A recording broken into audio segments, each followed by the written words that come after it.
And we're live. Welcome everyone. This podcast is an alpha and may be subject to change. Joining me today, we have, as always, my co-host, Tef. Yo. And special guest, Zolt, who occasionally shows by, the WoW guy.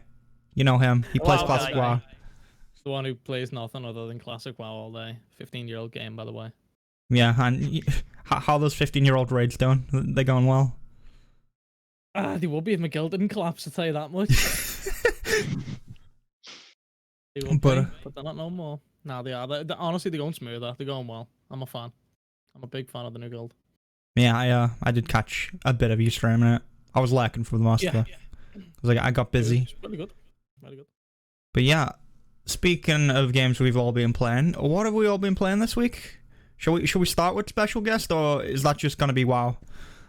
Give me a second to remember what I've been playing, because I've played a couple of things. Go over to Tef. All right, Tef. What have you been playing this week?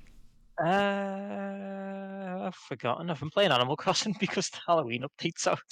Gotta get them pumpkins growing, lads. Do you know what I'm saying? Get them pumpkins growing. What's in the Halloween update? What do we get? Pumpkins? I don't really know. I'm still waiting for the art dealer to show up. I've still not seen him. Wait, What's his what? name? Crazy Red. Have you still not seen Crazy Red?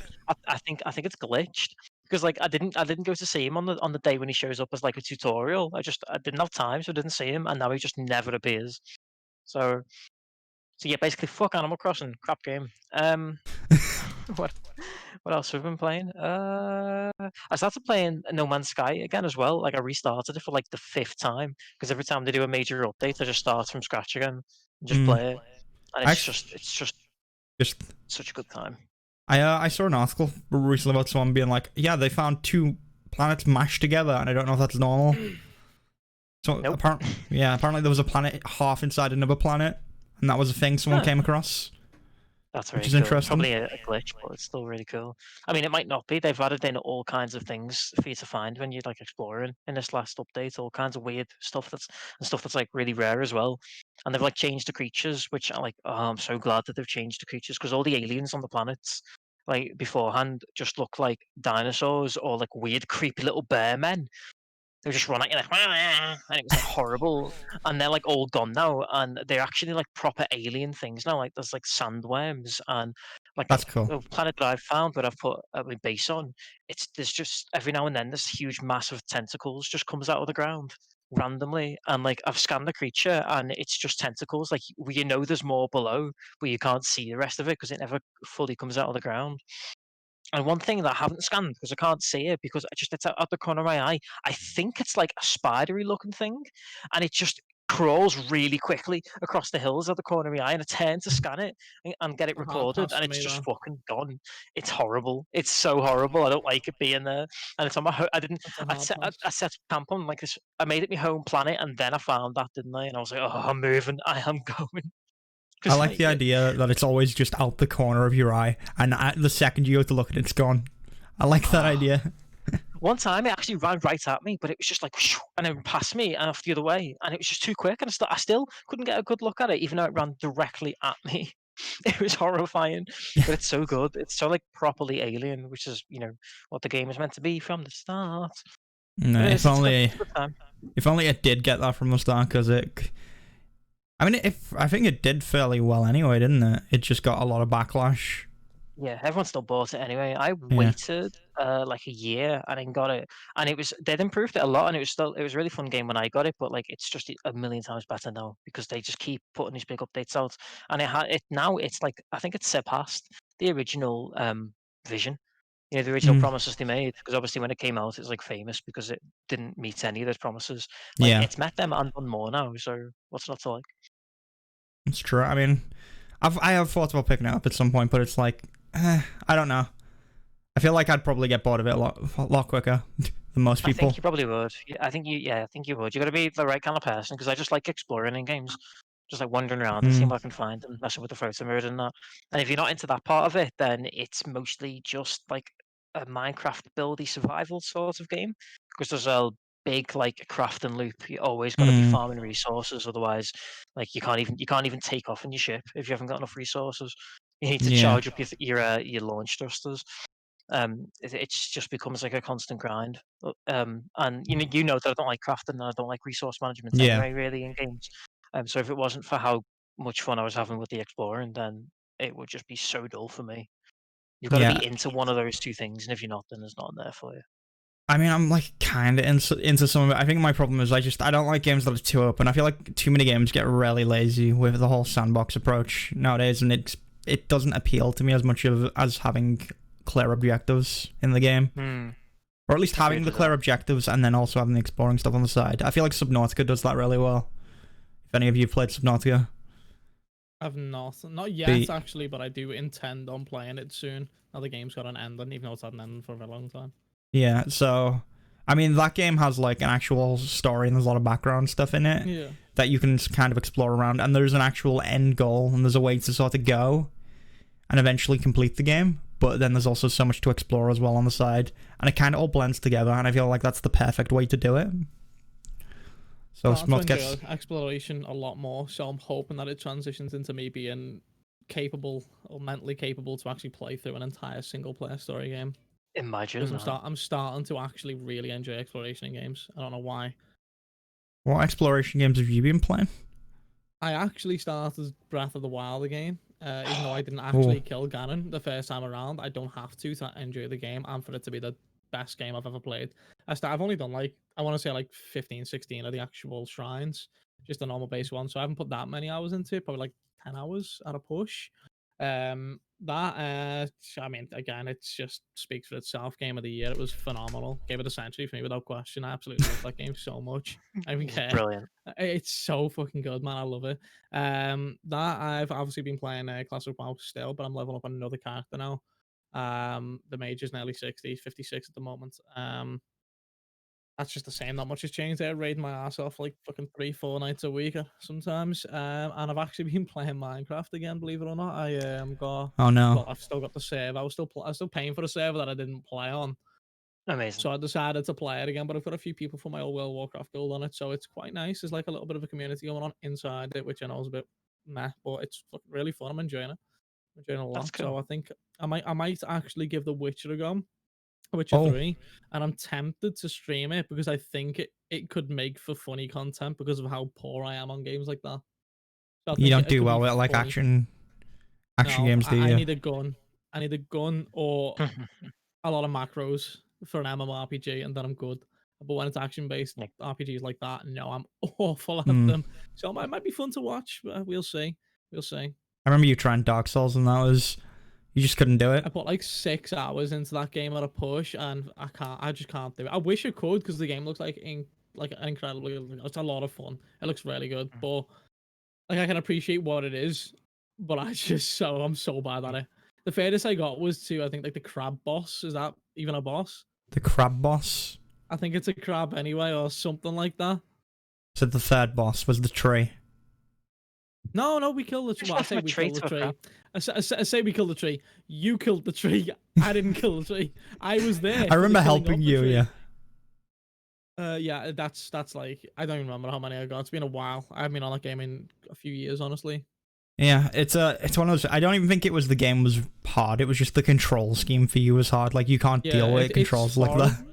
Yeah, it's foreign to me. I mean, especially the fact that I was using a controller. I don't use controller like at all. I can't use them anymore. I'm awful with them. But then I also say that, but then I did play Monster Hunter Worlds with a controller. So maybe I just needed to put a bit more time into actually getting better at it. I think games like that play better with controller, in my opinion. I do. Definitely. So I couldn't imagine playing Monster Hunter Worlds with a mouse and keyboard. Speaking of which, I might pick up the expansion for that. Yeah, Iceborne, I think it's called. It's fun. It looks like a lot of fun, man. It looks like a lot of fun. Did you ever beat Monster Hunter World, actually? I told you, I'm pretty sure I beat the first, like, initial quest line, and then that was it. But what I might do, again, now that I'm feeling self-motivated to actually stream, I'm tempted to do a playthrough of that again from start to finish, but with the expansion. You know how that goes, because I did enjoy it. It was a lot of fun. Yeah, I just got you written all over it. Got me written? Yeah, it's a lot of fun. Grinding's just something that I'm good at for some reason. But yeah, it's something that I'm considering doing anyway. What else is a big grind? Son? What else is a big grind? You know what is a bit of a grind that I enjoy? playing on the occasion. You may not have heard of this game. I don't bring it up often, but I occasionally play this one game called Arcade. There it Sounds is. shit. I mean, I've got nothing to say on Arcade. I've not really played it a bunch this month. It's not really what I was going for, to be honest. I didn't think it was. I'm trying to think of the other thing that you were talking about. Let me try a different angle then. No. Breath of the Wild, pal. What else is a grind? Reminds you of Breath of the Wild and is very anime. Yes. Let me There tell we you about go. Genshin Impact. Have you actually played Genshin? Because I've not seen you on it. Yeah, I have played Genshin Impact. I've played a fair amount of it. Put like maybe 10 hours into it or something. I'm not sure how much. Maybe more than 10 actually. It's free, so it does have that much going for it, and it is a lot of fun actually. It nails a lot of the Breath of the Wild stuff, but it's also, honestly, for it being free, it's surprising how much they've put into the game, and it's also primarily it's meant to be a mobile game that they've ported over, and it controls a lot better on, mouse and keyboard or PlayStation. I believe it's on. I don't think it's on Xbox. I don't believe it is.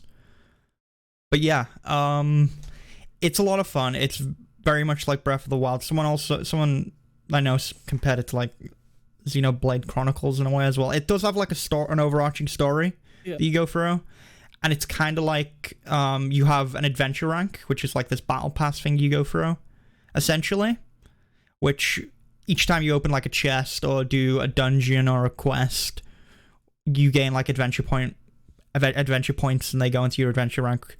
Each time you level up the adventure rank, you get like a bunch of rewards, so you'll get like some currency or something like that, and that's where the battle pass aspect comes in.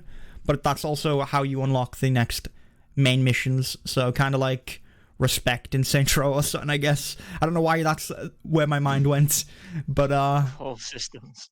yeah, but it's one of those things where you have to have a certain adventure rank to do certain main story quests. So it encourages you to go around and do a lot more of the side quests and other stuff you can find throughout the world.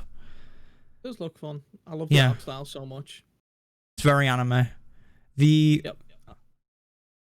Primarily it's supposed to be like a mobile gacha game though, which is very strange that this is, because this is not like most mobile, gacha games. I believe it has 20 characters right now, but I believe most gacha games also start off with like 20 characters before they start putting in a bunch more. So currently at the moment, the way you unlock characters, for those of you that don't know how gacha games work, is there's currency you can earn in game, which allows you to do summons or wishes in this game. And each time you do a wish, it's like a loot box essentially, and there's a chance you'll get a certain item or maybe even a character. And then every 10 wishes you do, you're guaranteed a certain quality of character or item, so like weapon. And you'll get a bunch of these wishes throughout playing. And so far, because there's only 20 characters, there's not really a reason to spend money on it. But a lot of people have, apparently. Because a lot of people will tend to those shortcuts. Yeah, I mean, it's a single player game as well, though. There's not really... There is co-op, but I was going to say, there is co-op, yeah. There's no, like, competitive multiplayer in it, but yeah. So, apparently, it's estimated that they've made, like, $50 million so far on this game since launch. I think the estimate's a bit... Maybe I'm wrong, but it sounds like a bit more than they probably have made. It might be a bit of an overestimate, but... There's been like 17 million downloads for this as well. This is one of the news articles. Yeah. But I thought we'd bring it up now and just talk about it. I think we'll just talk about it now. Really good. Okay, I mean, it looks really fucking good. Like, I'm really interested. Honestly, I got told about it quite a few weeks ago, but I never gave it like too much thought or look into it. And like, a lot of people are hating on it. But, like, there's gonna be hate everywhere, obviously. But like, a lot of people. Like, any game that looks similar to that art style now, they're just like, oh, it's a Breath of the Wild clone, blah, blah, blah. Me, personally, I'm fine with it. Bring more games out that look like that. The art and just like the art and everything around the actual games themselves that are similar to Breath of the Wild in that manner. They're just phenomenal. They're so immersive. So I'm all for it, personally. I fucking love it. I love it. So the art style is the actual main thing that I want to play the game for. Just to walk around in the art style and just get immersed by this like little world. That looks nice. Yeah, so, I mean, It is heavily inspired by Breath of the Wild. It has like a lot of the stuff in Breath of the Wild as well. Yeah. So it's very like if you played Breath of the Wild, you'll get this. It has like all the little stuff in the world where it's like, yeah, I haven't even mentioned that yet, which we can talk about that because I didn't talk about it the week before.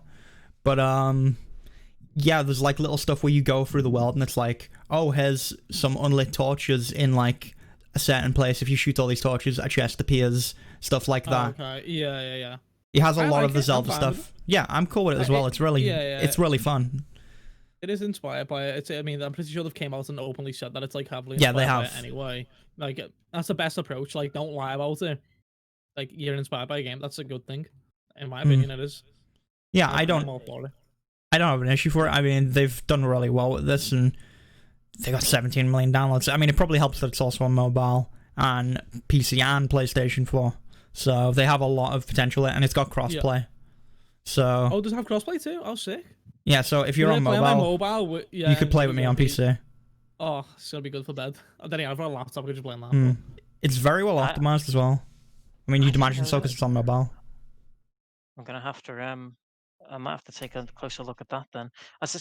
Yeah, it's got cross save as well, according to someone in chat. Yeah, it does. See, now that is interesting for me because like, that I is can very sort of sit back, play on the couch occasionally, but then like you know, when you're at your desk, you can play it as well. That is a nice touch.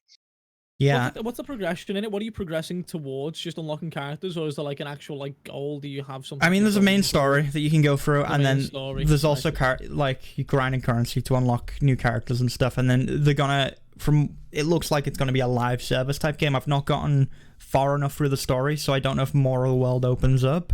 But there's areas right now that I can't go to, and I'm wondering if that's gonna be like a live service thing where it's like, okay, this week we're dropping this area of the map. And stuff like that. That'd be interesting. You could just change it up weekly. That'd be cool. I'm definitely intrigued. I mean, I've got a couple of days off work over the next few days, so I might hop on and see what's what. My problem is the co-op comes in very late into the game. Like you can do co-op, but you have to be adventure rank 16, and to get to adventure rank 16 takes a good while to get there, which is a little demotivating if you want to jump in right away and play with friends. Yeah, so, that'd be better in my opinion. But I haven't played the game, so I don't know what it's like. So maybe it's just teaching you the game before co-op's available. But if it takes off a good while, then it's not exactly a tutorial, is it? It's you're playing the game. Yeah, I think you get the gist of the game pretty quickly, and then it just takes.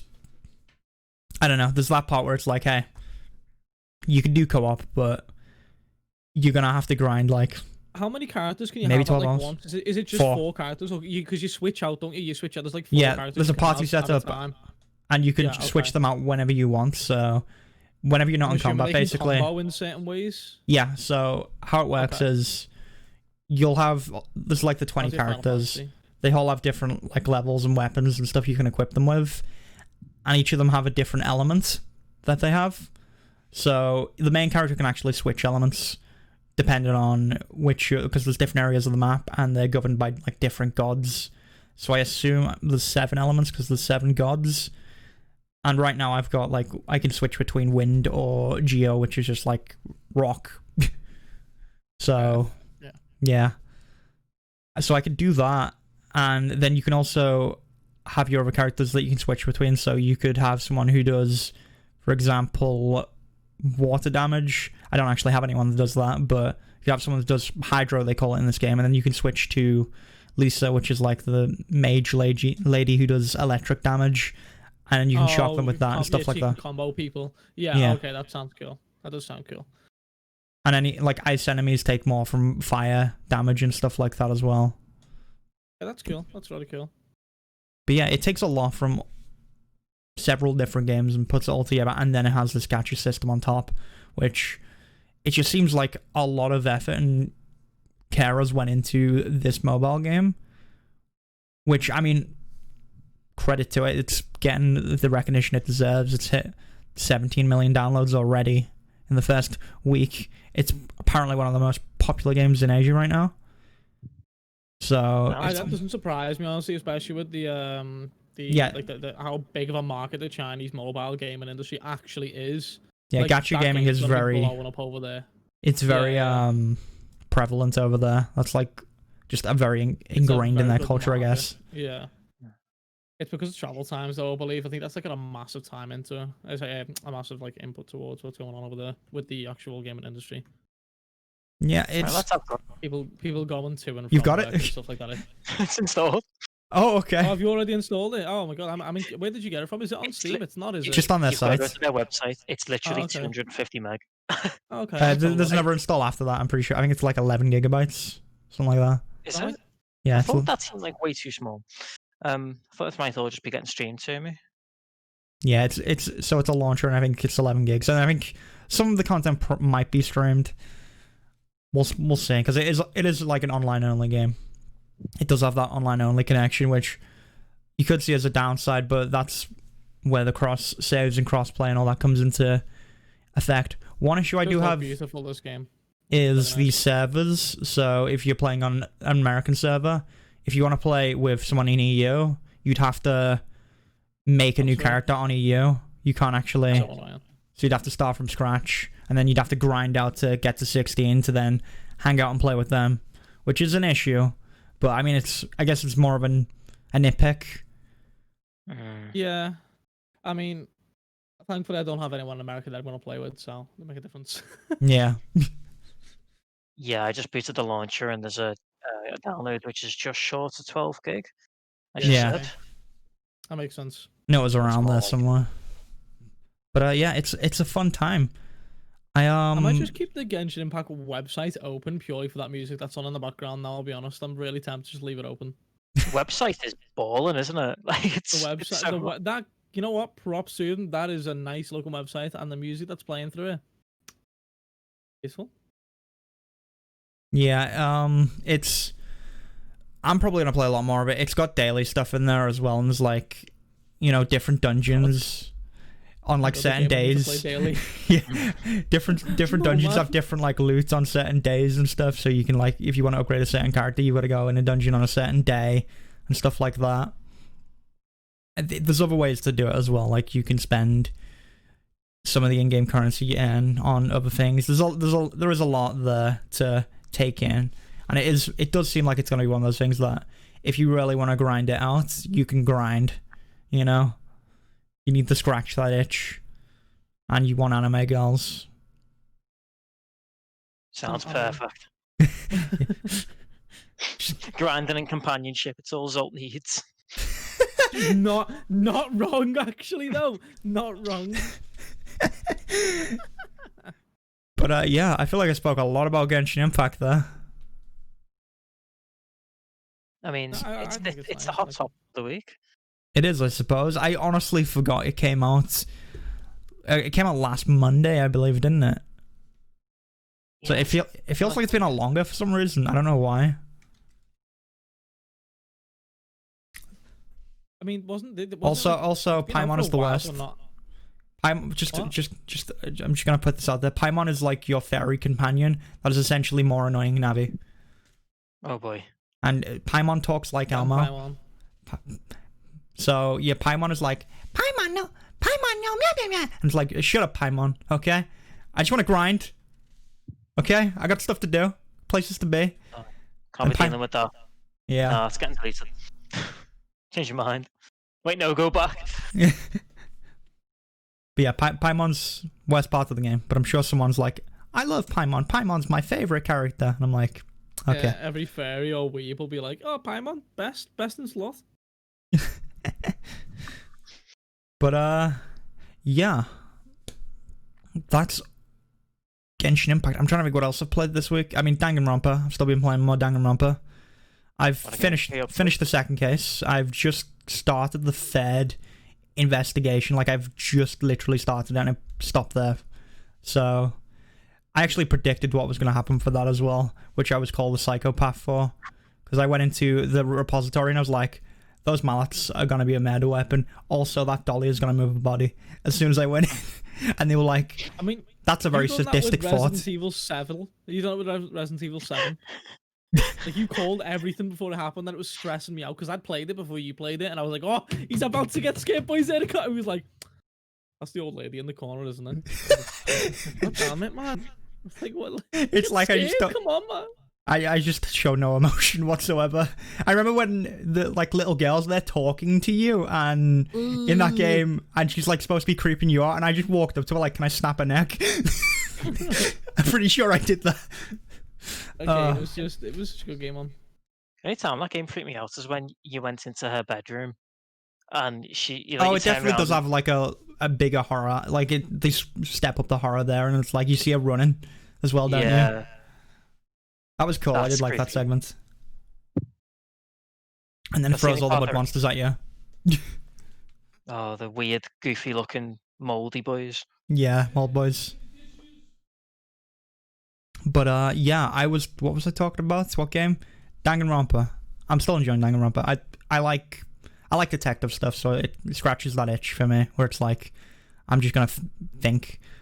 And immediately I'm just like, Dolly's gonna move body, Mallet's probably gonna be used in some way. And then I was like, that locker in there, something's getting hidden in that locker. It might be a dead body, probably not, but we'll see. I've not checked the locker yet. I've not checked the locker yet, but I'm 100% sure there's gonna be something in there. Something incriminating. But yeah. The second case did trip me up, but it's mostly because it also like, it does that on purpose. Like the second case is like, I don't know if you remember, I'm sure you do remember, but it's like I don't remember which one the second case is. I should just look it up actually. The one with Chifu. The locker room. That's fine, I'll look it up. Don't say anything because you might like give spoilers. The girl boy locker room. He's like, yeah, why can't I remember a locker room? What do you mean by locker room? They were called locker. They were like the entrance to the pool, but also a gym. Oh yeah, okay. Yeah. Yeah. And a certain character decides to make things more complicated, and I was like, I did turn it around on them and be like, okay, maybe it is this person. And then halfway through, Kirigiri's like, actually, guys, I've been holding on to this one piece of evidence this whole time that will change the case completely. And it's like, what? She does that.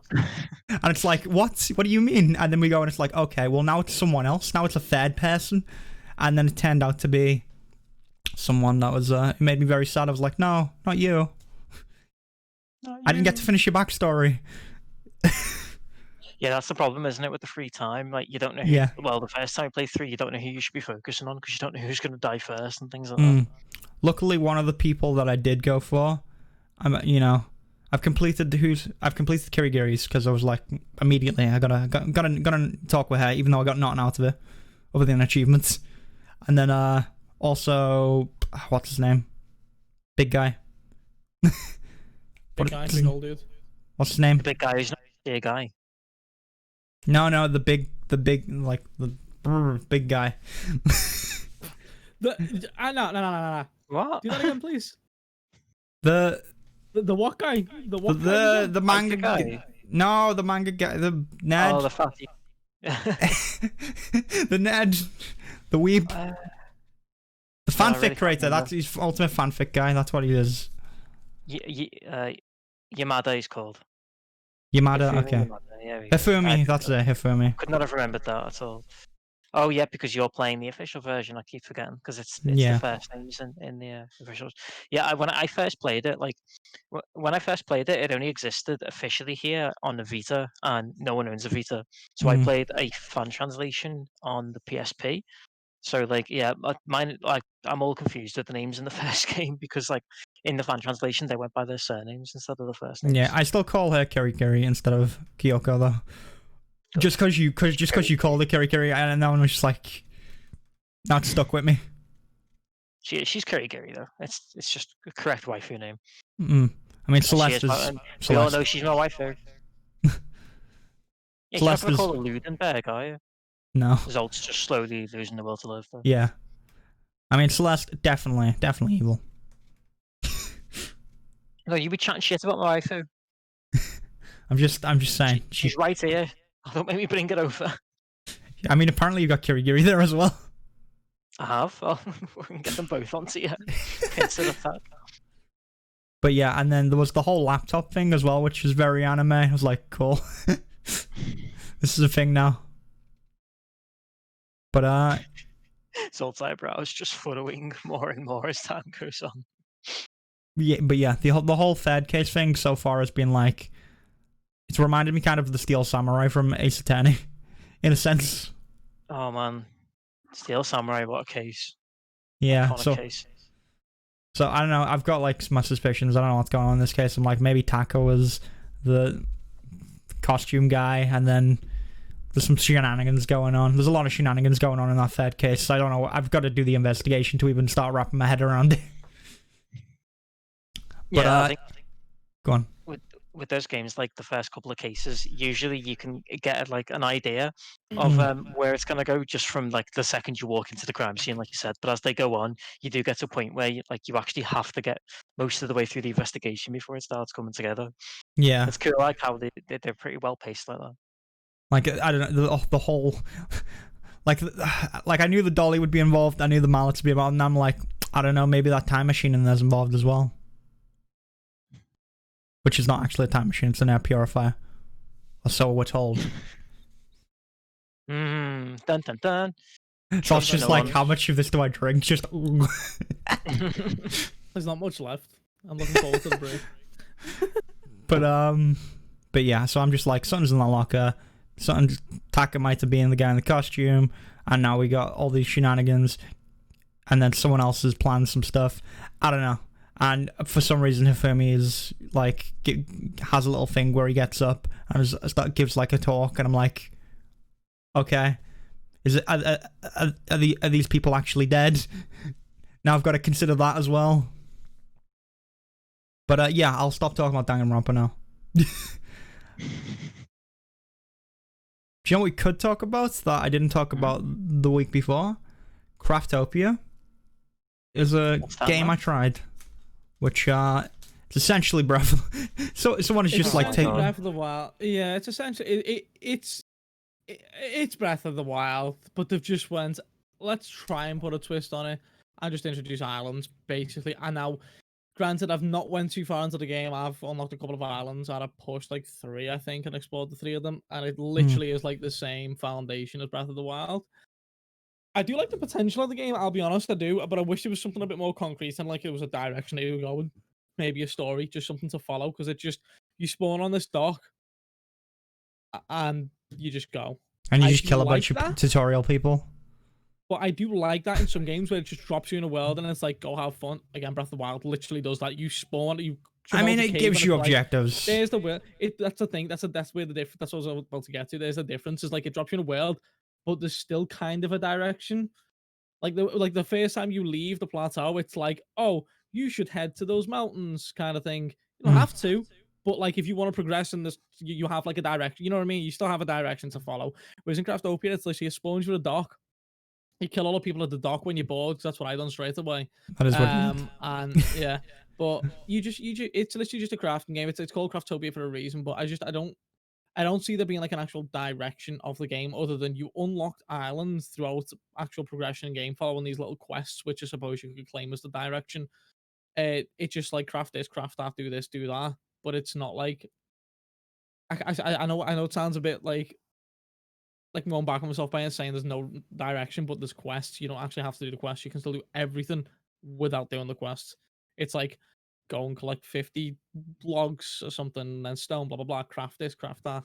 But then once you unlock the portal to the different islands, it's like you go to that island and you seemingly just do the same thing there. You do like 4 little dungeons, you upgrade your health or stamina, and then you move on to the next island. Yeah, That's so all I I've mean, done from the game so far.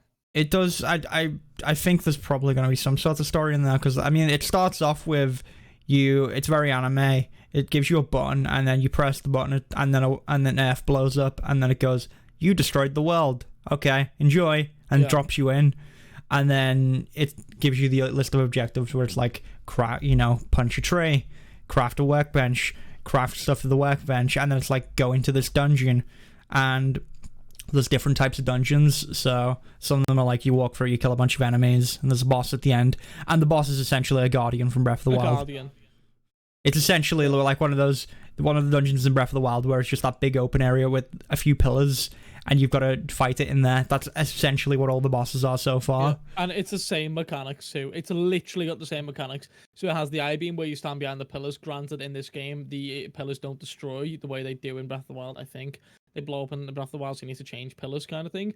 It has an ability where it goes like small and spins around, so you need to run away from it. At the end, it has like a blowing up animation. You've got and to do like extra damage with like a bow or something. You hit it in the eye. It's literally just a Guardian fight. Yeah, I mean, it's heavily inspired by Breath of the Wild. Even like the gliding animation is exactly the same. It feels like, and the color of the outfit, I've just noticed.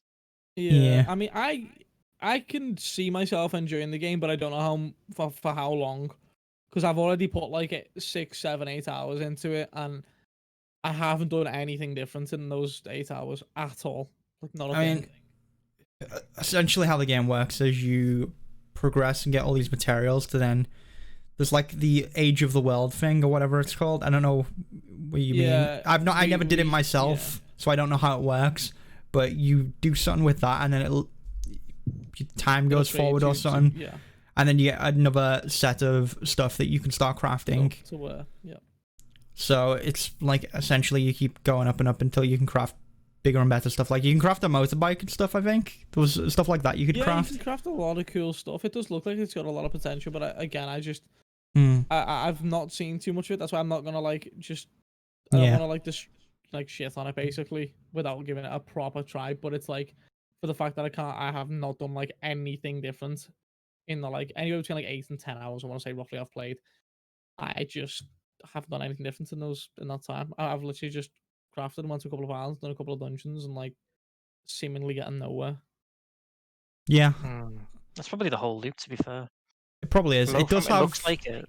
Does have some like it feels like it wants some management aspects in there as well. Like it's got conveyor belts and stuff like that. It looks like it wants you to make automated stuff to go on. So I get the impression that it's kind of just trying to beat every game all at once. Maybe it's like biting off a bit more than it can chew. Because like obviously you're comparing it to Breath of the Wild, but I'm just looking at the Steam page now, and it also wholeheartedly steals the Pokemon capturing system. It's got Pokeballs in it. Oh, it does. It does actually.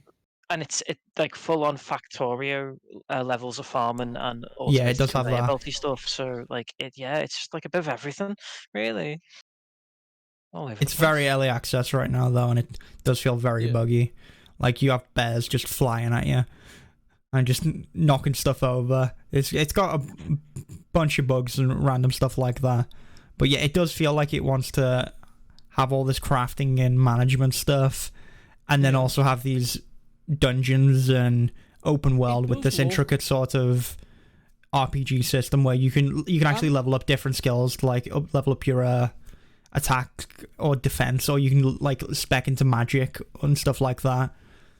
But go on, you were trying to say something. I am I'm definitely gonna give it like another go, or like continue with that character at the least. I want to put like at least another 10 hours into it, really, because there's a lot of things in it that do look really good. Like I'm sure you can fight like dragons and shit in it, like late game. So it does look like it's got potential to be really interesting, really fun. I just don't think there's gonna be like an ending to it, if that makes sense. Like I don't want a game to specifically just cut off an end, but I want to feel like you've sort of completed something. You know what I mean? Like some form of completion to it. I don't think it's gonna have that aspect. Yeah, you just kill the Ender Dragon. It's like you just exactly. I mean, but you just keep repeating the same shit over and over. I'm still game to try it and do it, but I don't know how much it'll keep me locked into the game and entertained for. Zolt just needs those tick boxes to get those endorphin rushes. That's what it's all about. Every level, I need a new skill point of some sort to just keep the dopamine points going. Yeah, I mean, I could never just sit around and kind of just keep repeating the same content over and over again. Couldn't you? Especially if it was like, you know, imagine playing Craftopia for like 15 years and having to do the old Craftopia content over and over again. Listen, your most played game is a game that's infamous for having no end game content and having like the same. I could sail around on a ship at least. Are you looking at mine? We don't have raids. You know, you're looking at my most infamous game is my most played game is what? Sorry, No, I it's was talking infamous about, for I'm having talking about no end. Arcade. Yeah, I was gonna say it's arcade. That's not. I was gonna say classic WoW kind of does. In fact, no, it does. You clear the raids. Once you At play the least it raids, gets you can just updates, stop if you pal. wanted. At least it's getting updates every Friday or Saturday. It's Zan Halnak, and he's just there doing the same raid, and then he goes, "Oh, it's 1 minute past 12. I can do it again, lads." And he's right back in there again to do it for I'll the have you next know day. that resets. I'll have you know that dungeons. Okay, we don't have Oh, raids sorry. in Arcade. Raids are just fat dungeons anyway. Don't Not fat wrong. shame. It's Don't fat got less shame content than I raids. thought. Okay. Don't fat shame raids. You're the one shaming him by not having him in your game. It's Not wrong, actually. Not wrong. We're just trimming the fat. Christ on a bike. I'm gonna start getting into PvP more and WoW because that's something that I miss about Arcade. I'll be honest. Like pre the new level system, I forgot what it's called now. I just don't play the game anymore. Ancestral levels, but pre all of that, when my class was good and I enjoyed playing the game, and it was, I wouldn't say it's balanced by any stretch of the imagination, but like if you actually consumed and stuff, you could just take on like raids of people. But if everyone done it, that's when it became a little bit more balanced, I want to say. But like pre-ancestral levels Arcade PvP is like, oh man, if I could go back to 2014 and just play Arcade and start to finish again, whew, I'd do it. That's where the good days. I'd dip before it went south. I would. Like, 2014 when that game got westernized, it was to this day, it is, I hate to say it, but it is the most fun I've ever had in a game. Is those first year or so of Arcade. It is. It really is. Yeah, I mean, Arcade. I had a lot of great times in Arcade. A lot of good memories from Arcade. I mean, I've got a lot of good memories in WoW though as well. To be fair, Arcade is just more recent memories. Yeah. Like I remember Christmas in Arcade. We sat around. We got given gifts and stuff. Yeah. Okay. I remember. Yeah. Oh my god, I forgot about that actually. Jesus, that was great. I think didn't I get an epic obsidian jerkin? Yeah, an epic obsidian jerkin, which is like 22k at the time or something. Yeah. Good times. Man. We got some good stuff. I got a lot of different stuff. Like you got like just one big massive piece. I got like small. I got like a dragon cultist thing, and then I think it was a warehouse that you could carry around. Yeah, I got a warehouse too. The warehouse they can just drop on a 10-minute cooldown. Yeah. They were fucking fantastic. And a mailbox, the owl I got too. I got loads of little like quality of life things. I think you got something big as well. I think you got something big as well. I think I got a good weapon. Honestly, I'm pretty sure I did get a good weapon at the time. I think it was a dagger with being a primeval because of the plus agility on them. So I'm pretty sure I got like a what's it called? Divine dagger, I think it was, which I did once at the time and just never got because I was always working on the bow. Yeah. So my daggers held me back. And I don't even know what I got. I think I got got a bunch of stuff. I think I got something like I farmed off just leveling to 30 on one character. And then a few months later, we got an entire actual zone to ourselves. Good times. Was. Yeah, WoW's given me some good memories though. Like a lot of really, really good memories. I've got some nice screenshots and stuff through playing WoW. Looking for more. I'm looking forward to TBC, I'll be honest. I know Nax isn't even out and AQ's only just came out, but I want best TBC. Expansion.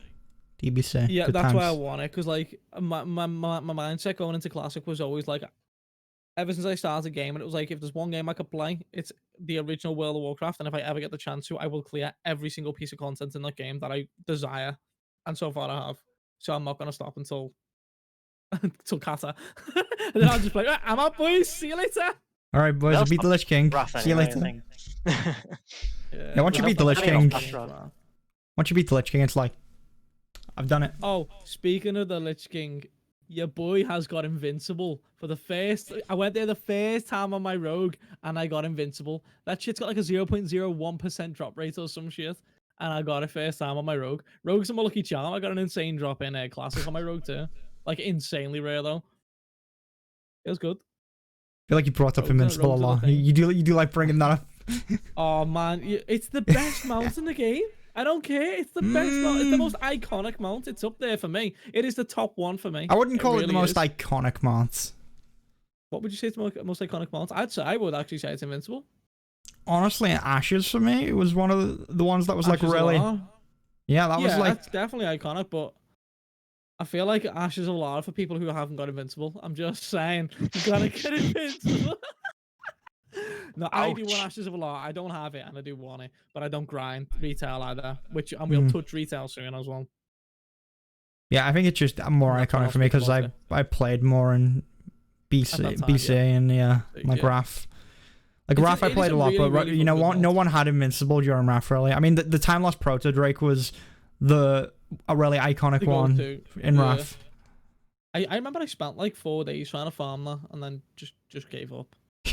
I mean, 4 days isn't a very long time for it. I know, but I sat there for 4 days. I slept probably 12 hours over those 4 days trying to get it, and I just never got it. So I gave up, and I'll never go back and try and get it. Yeah, we are thinking about the same one, aren't we? The one where the dragon spawns.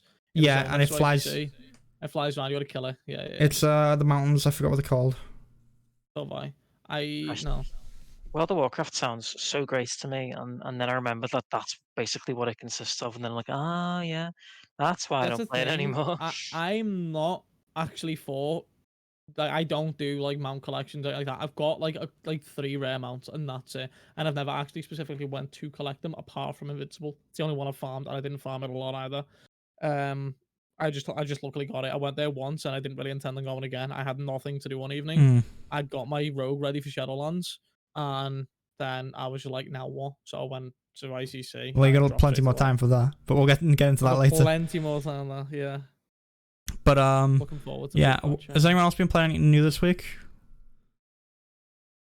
Wouldn't say new now. I'm sure I have, but I can't even think of anything. I mean, I've got like old games for me, to be fair. Yeah, I've got the 2 indie games that I played on stream last night, which you caught some of. But there was I didn't. I saw you trying to get one working for 45 minutes, and then I left. Oh, and then you came back, and you came back when it was done. Yeah. But so I played Mutropolis, was one of the new ones I played, which was like a point and click. I could have swore you saw a bit of that one, Tef, but that's fine. I did see a bit of that actually. Yeah. Right.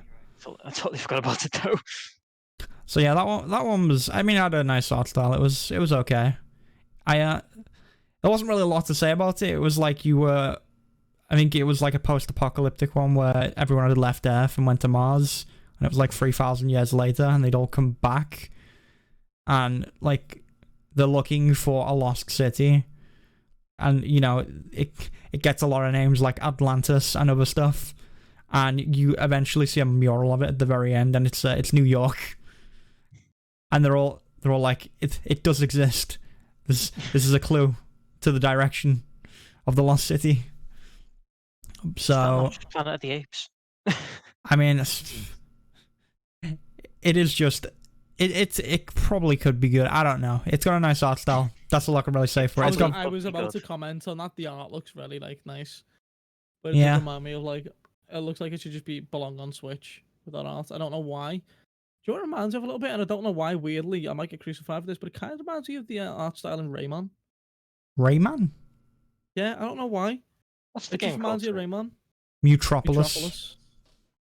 Like Metropolis, I don't know but why. with you. Okay, no, a lot of the scenes don't. It must have just been one that I clicked on where it was like in a forest. Okay, no, it doesn't. I'm lying. Oh yeah, that's right. I do remember this one. Yeah, but it didn't really show off a lot, honestly. So there's not a ton I can comment on. It has your basic point and click stuff. It's gonna be fully voice acted in the end. I think it could be good. It could be a fun time, especially if you're really into, your point and clicks. What? I know some of us are here. Hang on. Yeah, go on. He's looking great like that. That's great look. But other than that, I also played Declines Drops, I think it was called, and it was like a weird SNES looking game. I believe what this Declines Drops. What? So I can pull it up and have a little look at it. All right, okay, yeah. Yeah, I got it. I see what you mean by saying SNES now after looking at it. I mean, it's got like, I don't know how much I like the UI and stuff, but it's essentially going, I think it said it was going for like Smash meets Yoshi meets Kirby, which I guess you can kind of see the Kirby in there a little bit. Yeah, you can. Yeah, Yeah. and Yoshi actually. Yeah. And I can't see the Smash, but I can see the other two. so it's actually kind of fun the way it works. It worked. It had both controller support as well as mouse and keyboard. Or well, just keyboard. I don't think there was any mouse involved. But you can actually like combo abilities and you can juggle enemies in it as well. So you could like knock them up. And there was a dodge button as well, which was kind of similar to the dodge in Smash. So I think that's where the Smash part comes in with the fighting in the game.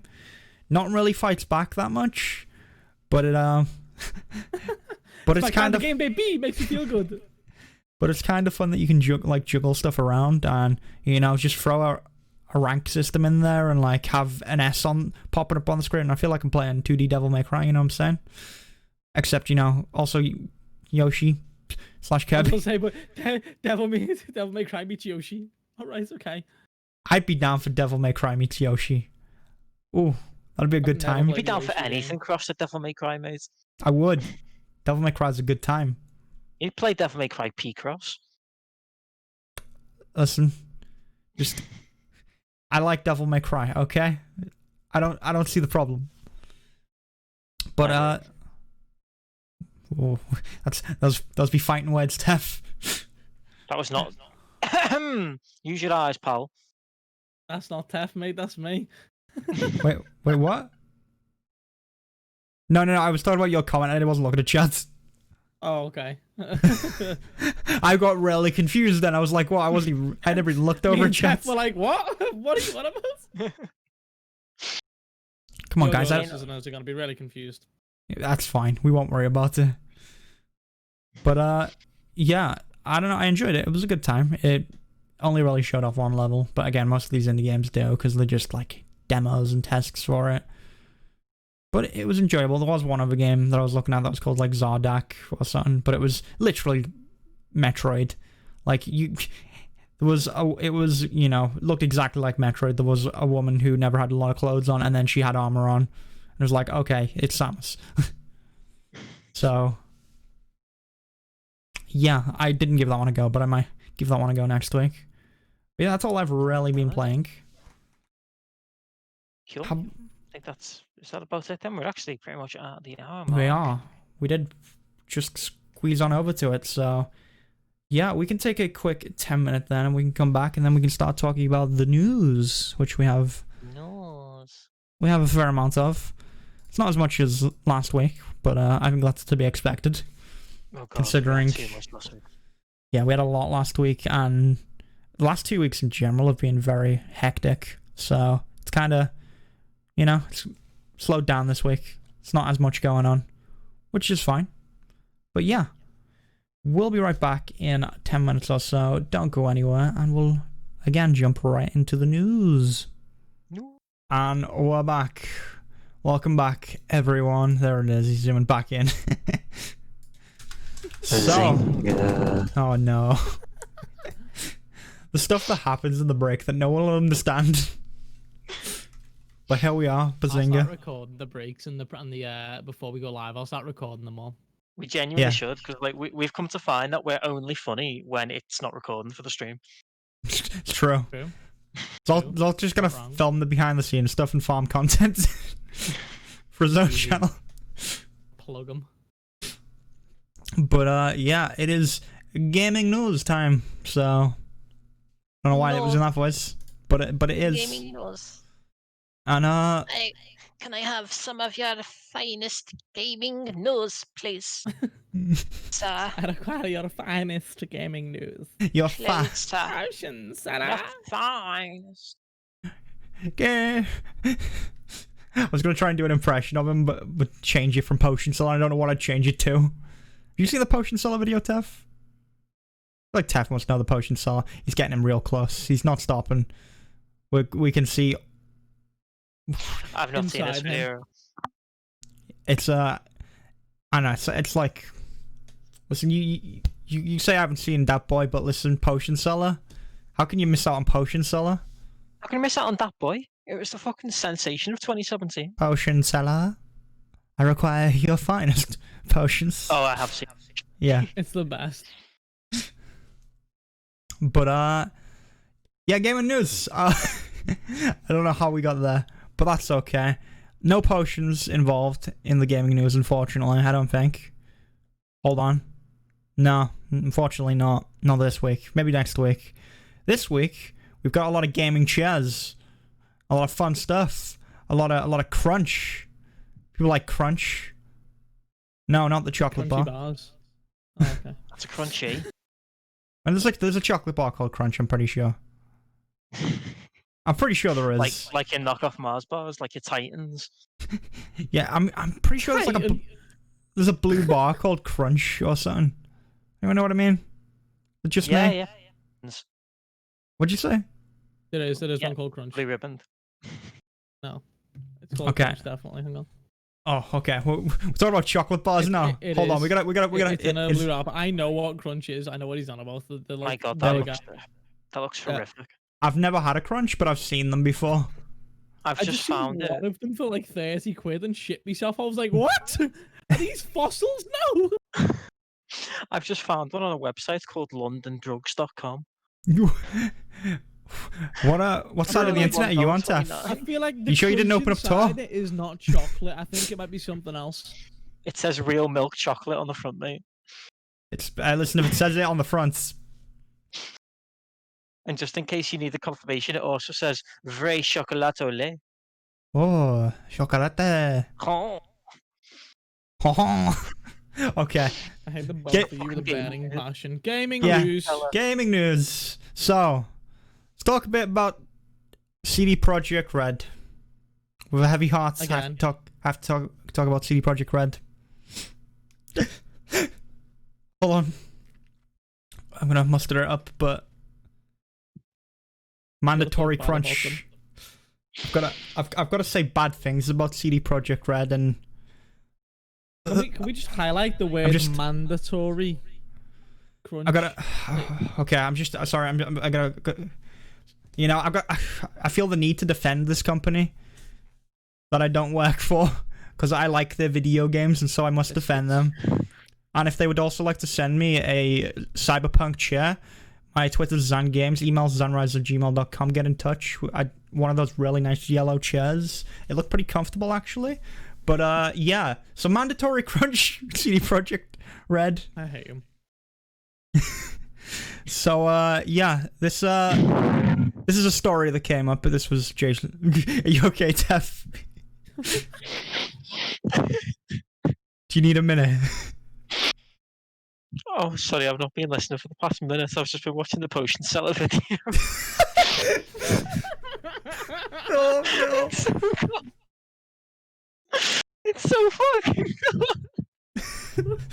I thought he was paying attention to the conversation.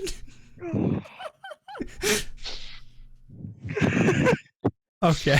Potions that I require Oh, your no. finest potions. My potions would kill you, traveler. You can't handle my potions. It's the best. See, I'm glad you've seen it. He's actually tearing up. Man's dying. Carry on without me. I- I'm a lost cause. Man It's down. not that funny. It's a 9-year-old video. Why am I laughing this much? It's great. Hey, for someone to produce content like that 9 years ago, that's quality content, if you ask me. Is it? I mean, he's just doing voices really, and he's got like one of those weird webcam things going. Tef is on one today, though. You stay in your lane, Bailey. I'm addressing chat because I'm on one. Oh, we're using the phrase "staying your lane." Oh, not on this podcast, okay, Tef. This is a gaming podcast. Right. Well, I caught that you were talking about the stupid chair and Jason Schreier clapping back. Well, yeah, I didn't really. I was just making fun of that for the most part. But yeah, so Jason Schreier broke the story. I believe he broke the story on the mandatory crunch because they're doing 6 day weeks, which is yeah, because they said last year, I believe, that they wouldn't do crunch. It was just something they weren't gonna do. But you know, times change, and here we are. And yeah, they're doing crunch. A lot of people are defending them for it for some reason. I think it's very much like, okay, yeah, it is like a standard thing in the game industry right now, but it shouldn't be. It's like it's a cultural problem, which is why stuff like this reinforces it, and it's not something they should be doing. Listen, we've waited long enough for Cyberpunk, but I can wait a little longer, okay? I've been waiting like 7-8 years for this game. Whenever the teaser trailer dropped, I thought it was like 2011 it dropped. I think it was 2013 though. Could be wrong. But I've been waiting long enough. I can wait an extra, 6 weeks or however long they're gonna take. Because I believe they're doing these 6-day weeks for like 6 weeks or something. It's something like that to just get the game completely finished and ready to go. Working the staff into the fucking ground now. They always do as well. It's unfortunate. They keep delaying Bullshit, it. man. This has So been stupid. It's been established before that even if you delay the game, crunch still happens because it's got nothing to do with how long the game's been in development for. It's management. That's actually got nothing to do with it at all. It's just that it's expected. It's just literally expected of you to crunch for the last 6 weeks. So if they pushed it back 6 weeks, it would only delay the crunch. It doesn't matter. It is an issue. I don't like, especially considering they came out and said we won't. Like, it's not from how Jason Schreier worded it. It sounded like they actually approached him, being like, "Listen, we're not going to do this. Speak our praises, sing our praises to the world about how we're not doing this," and now they're doing it. Like, you'd imagine if they did push it back, then surely they could not do the crunch. But if that's the case, if it was just, hey, Corona happened, here we are this year, it messed up our plans, surely they could just push it back, but they don't seem to be doing that. Crunch instead. Yeah, and Jason Schreier's getting shit for this, and you've got to think. I don't know from why. His side, he's getting so. He's got an much, agenda, Tef. Okay. He's got an agenda. That's what everyone's saying. And I know partially it's going to be because CDPR have this like cult of personality, but you've got to think of it from his side. Like, they came to him, they approached him, and basically asked him to do free publicity for them, and he agreed on the condition that they wouldn't do crunch. And they've broken that now. So of course he's going to think, well, I'm not just going to be free publicity for them when they're not even doing what they told me that they're doing. So he's done the right thing to come out and say that they've been crunching, because otherwise he's just being exploited, essentially, isn't he? Yeah. Yep. It's one of those things where, I mean, it's not new for CD Projekt. They did it with Witcher 3. They had crunch for that as well. Again, it's not new for anyone in the game industry. It is a cultural thing where it's just expected, and it shouldn't be. And I feel like the best way to stop it is to have companies come out and say, we're not going to do this, and then not actually do it. But saying they're not going to do this and then going ahead and doing it anyway just kind of reinforces the idea that crunch is necessary. Which, I don't know how in any world crunch is necessary. Saying quotation marks. Honestly, it seems like poor management to me. But I don't work in a game company, but I feel like, hey, you could probably plan around it, and you probably, even if it's like, oh, you could get it to a point and be like, this is good enough, and then you can send it out and like, all right, guys, you can work on it at your own pace now, and we'll update stuff as we go. But yeah, I don't know. And then, of course, I don't know why people are like, you shouldn't, like, as much as I love CD Projekt Red and they do a lot of good stuff, you can't come out and then defend stuff like this as well. Especially, I don't know what this agenda is that he has. What is this agenda people keep talking about? He's a games journalist. It's just a meme at this point. I feel like it's just a meme at this point.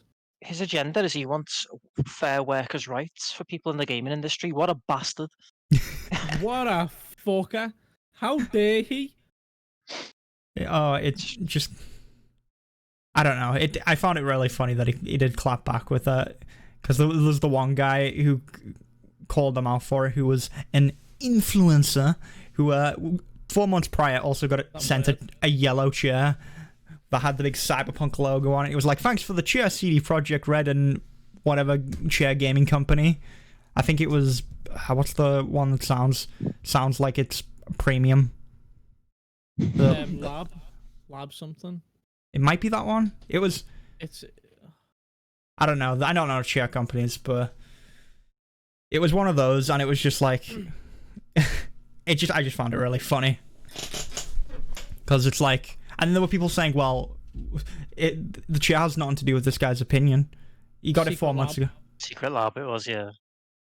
Yeah, I just find it funny that people are like, well, he got sent it 4 months ago. This has nothing to do with his opinion. People don't seem to understand the concept of conflicts of interest. Or, I don't know. People are dumb. It's the internet. Sheer stupidity. Yep. But yeah, I don't know. Has anyone else got anything to say on CD Projekt? I went in on them. It was with a heavy heart. I agree with everything that was said anyway. I agree with everything that was said. I think it's absolutely retarded, especially for the fact that they've just completely went back on the word of specifically saying that they're not going to do crunch and doing it anyway. It's just awful. Like, it's really bad. Like, publicity as well. Like, it's given them a really bad name, and a lot of people do take it to heart. The thing is, I don't quite understand, because CD Projekt is known for doing stuff like this and actually keeping their word with stuff like this, because they did it with, like, DLCs, and they've done this with stuff in the past, and like piracy in general. Like, I mean, it was a while ago, but they've done stuff like The Witcher 2. They came out and said, if you want to pirate the game, feel free to. They even put their own version of the game out on Pirate Bay for you to download if you didn't have the money to buy it. Except, you know, in that version, you were stuck with a pirate hat the whole time, and you got all the ugly women in the game instead whenever you tried to you know, sleep with someone. Know that. That's amazing. Yeah, that's amazing. They did funny stuff like that to make it great. But yeah, they understand that not everyone can afford games because of their living situation or whatever, or wherever they are. But then they did something with Witcher 3 and DLCs and stuff. They said, guys, we're not gonna, if we release any DLC, it'll all be free. And I think they released like 16 packs worth of free DLC that added a bunch of stuff to the game as well. And then they had the 2 expansions, which you had to pay for, but they were expansions, like in, you know, the old way of expansions, and not, you know, where it's like, hey, here's your DLC expansion that gives you absolutely none. It was like 20 hours of content or more. I don't know. I didn't actually play them. But yeah, they're known for keeping the word, which makes it weird that they did come out and say this, but not actually stick to it. It did make me think that maybe it has something to do with what's happened this year, but at the same time, it's not an excuse. Yeah, it's not. I mean, they announced a delay during all this going on though. Anyway, so surely they've announced a few delays before that as well. That's what I'm saying. Like, no, the most recent one was from, like, I don't remember when the initial release was. I cannot remember. I don't follow it closely, but it was towards the end of this year anyway. And then a few months back, they were like, oh, we need to delay it again. Oopsies. Like, at that point, you should know how bad, if you're going to blame it on coronavirus, the crunch that is, if you're going to blame the crunch on coronavirus, after you already knowing how bad it is and delaying it, no, that's not an excuse in the slightest. That's not a reason for it. It's stupid. If you would have, because there was no date, you could make any date up you wanted because you never gave them a date after the delay. It was like, we're delaying it until further notice kind of thing. If like a very specific date was set, then I wouldn't understand the crunch, but I could see why it was in their eyes necessary. I mean, it has gone gold, guys. I don't know if you saw those, but well, that's what caused Jason to start kicking off, wasn't it? Yeah. A tweet from CDPR saying it had gone gold. Yeah, I saw that one as well, I think. But it's one of those things where it is a cultural problem, and companies need to take a stance against it, or they need to be able to unionize. But getting game devs to unionize is quite difficult. I mean, we've seen some instances of it, but it's still a difficult thing that's not commonplace. But yeah, there was something else I wanted to say, but I can't remember now. But yeah, that's CD Projekt. It's very sad. I really couldn't care. It is what it is. I don't care that much. I mean, obviously, I care about the work. I mean, yeah, the crunch, but the workers, yeah. I mean, we're but as a company is a company. Yeah, I mean, they're gonna do what's in their best interest, regardless of what anyone says.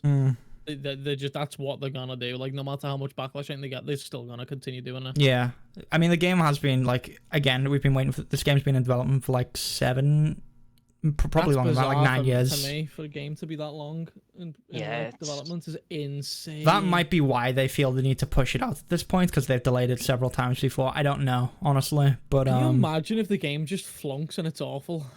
I don't think there's any chance that it will, honestly. I know, but can you Famous last imagine? words. You never know. You never know. And the longer it takes to develop, the more likely that is. You got to remember, games go into development People's now. expectations are like so high. I just can't see it like flop. I can't see it doing terribly. I think the CD Projekt's mantra for this has always been, it'll come out when it's ready, and that was what they put on the teaser trailer.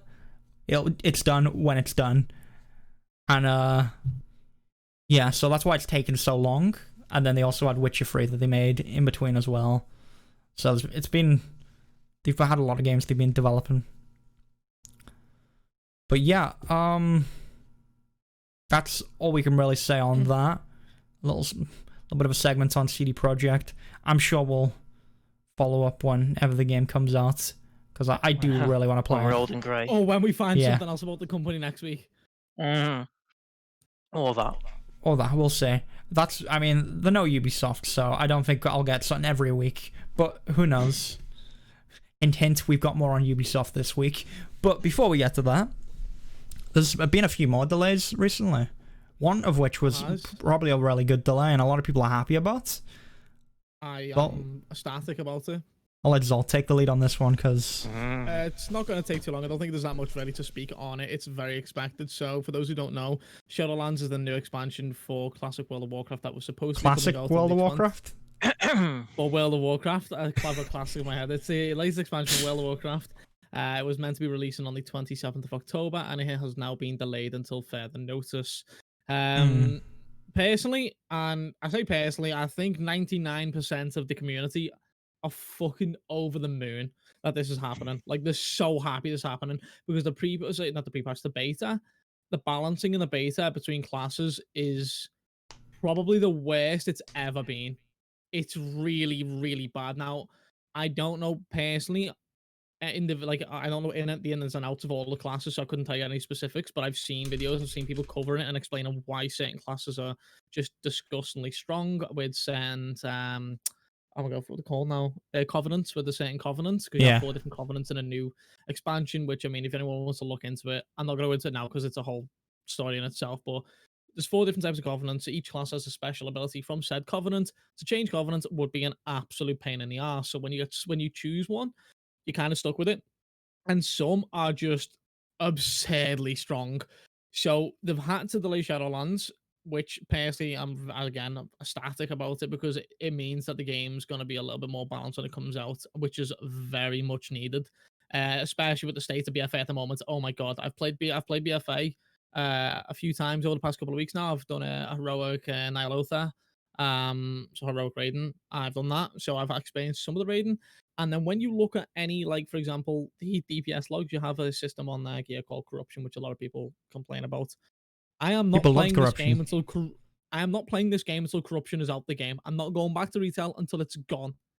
And the date that it's gone is also included in this post, thankfully. With the delay of Shadowlands, we are expected to have not expected, it's confirmed. We're having the pre-patch for Shadowlands, which is going to be coming out next Tuesday, I believe, not tomorrow, the following Tuesday, the 13th. That's right, yeah. The pre-patch is coming out, and that's when, like, corruption stuff goes. We're going to have pre-patch events, this, that, and the other. My only fear is, with the delay of this game, is how long the pre-patch is going to last. Don't know whether you guys have ever played any pre-patch stuff for WoW, but the fun for about 3 weeks. The fun pretty sure for about 3 weeks. You were there for, like, the RAF, the RAF events that happens in Zolt and Tef. I'm sure you were there for that. It's went downhill since then. Legion's one was fantastic. Legion one, we had, like, the Legion invasions and stuff like that. The actual Legion attacking, like, Orgrimmar and Stormwind and stuff. We had these big whole events. Yeah, just like RAF. That's a good together. It was a lot of fun. Yeah, it was. Yeah, to be fair, it was a lot of fun. BFA's one was decent. It was in I forgot what it's called. It's Darkshore. Yeah, I think it is Darkshore. It's a very northwest. The very west. Yeah, it's like the north. Yeah, it's the northwest of Calamar. I think it's Darkshore. Yeah. The BFA one was really fun. They had just like it was just a bunch of PvP. Honestly, that's all it really was. It was just a shit ton of PvP, but you can opt out of it by changing your war mode, so you're not in PvP. Well, you're not flagged for PvP. I'm just hoping that the pre-patch offers enough content to keep us busy until Legion. I say fucking hell, just at every expansion other than Shadowlands until Shadowlands actually releases. That's my only fear. I don't want the pre-patch to last like 2 months. It's not going to be fun. It will be fun for about 3 weeks, and then everyone will have done everything and be bored by then. Yeah. Pre-patches don't contain a lot of content. It's just class changes, which I mean, a lot of people are going to get to test out their classes, but with it being pre-patch and the fact that there's a delay in the game, it's even the pre-patch. Like if you get comfortable and decide 1000% on what you're doing, that may just change straight away because they're trying to fix the game. Yeah. So you putting all your energy into one class may not be worth it in the long run when it comes to Shadowlands being released. I guess they're probably hoping that people will just run an alt in the meantime, since they're bringing out the new leveling experience with the pre-patch. Yeah. It's really good. I'm excited for that. I'll be honest, I really am. I'm gonna level a few new characters because of that. I don't know whether you've looked into that at all, Zan. Essentially, what you can do is you can choose. There's a new zone you can go also, to start in as well. Yeah, well, there's a new zone for Shadowlands, obviously, but with the new leveling experience, I say in quotation marks, is because the way that it works is you can choose when you're leveling to level in a certain zone, which would then a certain expansion, which would scale everything to you at to your expansions. So if you want to level through TBC, well, you can level through TBC. You want a Kata, you want Wrath, it'll just be like, here's all your quests for this. Do this, it just and it scales squishes to that, yeah, which is really good, and I'm really happy about the level squish. Oh my god, I've wanted it for so long. I'm not gonna lie, that interests me. That makes me want to like jump back in and see what that like leveling will be like. Because if I can just like pick and choose like the best expansions and play those expansions as the leveling process instead of that being the reward for getting through all the shit leveling like it always was in the past, then that's way more interesting to me. It's really good for people who want to experience the older expansions because it's always been a running theme in World of Warcraft that once the newest expansion's out, the old content is completely dead. There's just no point in going to it at all. But with this new leveling system, it's quite like it gives you a reason to actually want to level through the zones and stuff because you can level to certain expansion. Like I want to level not Kata, fuck that. I want to level Wrath of the Lich King really badly. Like I really want to level and like for that scale. So I'm hyped for that. Like I'm gonna level a DK right the way through it, I'm pretty sure. Like on release. Like that's what I'm gonna do. What level does DK start at now? It's gonna be squished. It is 56 or 58, depending on what you say. 55 if you're a normal race, 58 if you're an allied race. That's gonna be squished down to level 5, I think. So when you start at level 5, you've got to level 45 levels in the pre-patch. Because it caps at 60 now, but pre-patch is capping at 50. So you've got 10 levels to level in Shadowlands. So you'd have to level 45 levels, and you still get like an ability level and stuff. It's gonna work the same. Yeah, it's interesting. I think a lot of people in the community were heavily complaining about Shadowlands from all the stuff they'd seen, and everyone was like, "This is gonna be terrible. If this is gonna be a disaster if it drops," and it's a really good thing to see Blizzard actually being like, "Okay, we've heard, we get it, guys. We'll make changes." And that's a good thing. It is a very good thing. I mean, the last time that they delayed an actual expansion, wasn't it TBC? I don't know. An actual expansion delay. I don't think they did. I think they may have delayed pre-patches, but an actual full expansion, I think the last one was TBC. I couldn't say. I'm sure it is. I'm like 90% sure it is. But yeah, they are. So hopefully it's as good as TBC. I mean, your fingers crossed. Yeah. I mean, you got all your old characters in there, all the favorites. Arthas is going to be in there at some point. That's what I'm hyped about. That's why at first I wasn't really bothered by Shadowlands, but then when I looked into it, I was like, wait. I never got to play like Wrath of the Lich King and stuff, and I really love Arthas and stuff. Like I like his story and everything around him. It's gonna be really good to see him in Shadowlands. Like it's gonna be really nice to see that kind of thing. So that's what that like this. I'm not big on the lore either. I don't know like 95% of what's going on, but the bits I do know keep me very interested in Shadowlands. I just thought this is only slightly relevant, but are they? Do you know if they're going to change the free trial with the level squish?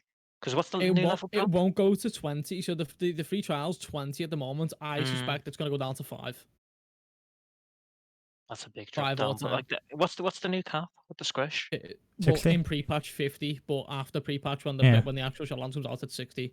It's the same as it'd be classic, like and that's a 10 lot better. It's gonna be 5 or 10. I think it'll be Mm. 10 just to have a nice round number, but yeah, I can't see them going past 10. There's no way they're gonna keep it at 20 because that's nearly half the Yeah. game, whatever, which is not, but you know what I mean. Yeah, it's Mm. like half the experience, I suppose. But yeah, I'm really hyped for P-Patch, like really fucking hyped. I'm looking forward to it a lot, and I'm happy that it comes out on a day that I'm off work. Just attack Well, it. there you go. That's got me interested, not gonna lie, for the first time since Kata. That's got me I mean, interested in World of Warcraft. I'll level a character with you during pre-patch because I'll get bored straight away in pre-patch. I always do in the pre-patches, so I'm down, man. If you want to level something, I'll level something. Oh, You give him a bone and he'll bite. You lit up like a fucking Christmas tree then when I said that. I mean, I've got people I can level with, but I'll be leveling a few things I think through pre-patch because that's when I'll be playing a lot of it. Because that's when I'm working out what classes I want to play, not single class, but I've got 3 in mind that I want to play. But yeah, I don't know. It's really good to see Blizzard like, actually doing something.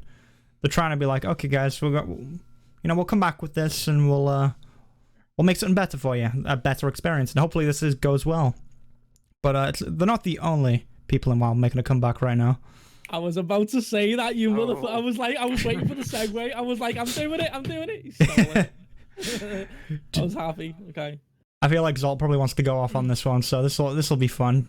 Let's talk about Method. Remember Method, guys? Ooh. Oh, man.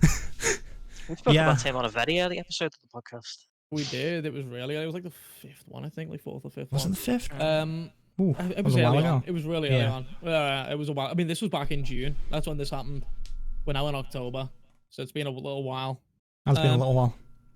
So if anyone doesn't know what's happened with Method, I highly recommend honestly just having a quick look into it because it's going to be too much to cover, including the topic of this, the news for this week. A lot of allegations, a lot of underage stuff, a lot of stuff that is bad. A lot of stuff. Yeah. Sadly, revolving around one person, so the minority ruining it for the majority in this case. But it's shit pretty much. Now, they made the comeback video, which includes like the CEOs and founders of Method, stating that just sort of addressing up front that they fucked up pretty much, but in a more polite manner. Now, it was very PR. Yeah, but the thing with the video is, my problem is, I don't know a lot about the actual management side of Method. Obviously, I don't work for them or anything like that, but I don't actually watch a lot of them or take into... It doesn't look like anything's changed. Exactly, that's the point. They've not even changed the name. The things that they don't need to change. I don't think they need. I think they need to rebrand after being like, hey, this is the abusive organization. I can see that, but then the point that I have is if you rebrand, you're running away from it because they haven't even addressed it in this video. Realistically, the best way to deal with this kind of thing, in my opinion, is just to address it head on. Say, listen, hands up, we fucked up. Here's what we're going to do to actually change, and we hope you guys can support. That's kind of what they tried to do. But the things that have been mentioned in this video, if they weren't doing before, the company needs to burn to the ground. There's nothing that video I don't think anything's changed. Nothing. It just sounds like PR talk. I don't know who this. I don't know who this video is addressing directly because it's not talking to fans. It's the community and the supporters. Yeah, and that kind of thing. It's stupid. I like not obviously like the management of Method, but I like the idea of having Method around. I think they're very good for the World of Warcraft community. I really do. They've had a massive following for years. They've had the most world firsts out of like any other guild in the history of WoW. Like, they're a phenomenal guild in that aspect. Now, Method, obviously, as an organization, don't just revolve around WoW. Just sadly, in the what's happened recently is mainly about their World of Warcraft content creators and main raiders. But I wish them all the best, but they need to make a follow-up video because if none of this video was happening previous, the company deserves to burn. That's how it is. But yeah, it was...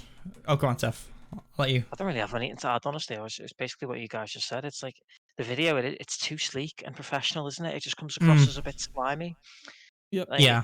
It's not sincere at all. Kind of like I'm fine with people reading off scripts. Like it was clearly scripted. I'm good with them doing this, but it's also worded in a way where it's like, hey guys, we've made these changes that were probably in place anyway, and if they weren't, then you know, maybe they've made some slight adjustments. Nothing's really changed. We're not rebranding. This seems like it's more directed towards sponsors, but I don't think this really helps, because sponsors only really care about public opinion. And I don't think this is going to sway public opinion too much. Yep. I don't think it is. Not with the community that they've got anyway. Yeah, that's true. Toxic esports, but it's so funny that they're like they've basically gone. We've made a code of conduct and want a pat on the back. Like, you should have fucking had one anyway. Yeah, that's what I'm saying. That's what I'm saying. Like, if any of this in this video is new, the company deserves to ban. Like, you have been a guild and a actual organization for the best part of 15 years. If you didn't have this stuff, I'm not how being have funny. you even survived? A Discord server with 20 people's got a code of fucking conduct. Do you know what I mean? True. Like, it's not something to be proud of.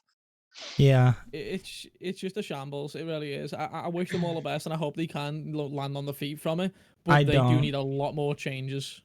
I don't think they're gonna make a comeback from this, honestly. I don't think they're gonna. But I hope it's gonna be whether sponsors hook onto this or not, and I don't know if they will, because there's still too much negativity buzzing around it. Like, you know, if you're an advertiser, it's like, oh, it's that company. No, I'm good. I'm good, thanks. Yeah, I'm good. Yeah. I mean, they've lost, like, again, with the public opinion stuff, they've lost all their streamers.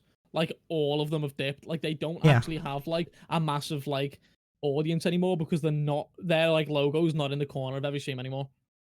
Yeah, I mean, you wouldn't want to be associated with it as a streamer anyway, so it's going to be hard to pull those people back in as well. If you can get those people That's what I'm saying. in, if you can get sponsorships, sure, you know, maybe you get somewhere, but they should have rebranded, I think, honestly. Yeah. I mean...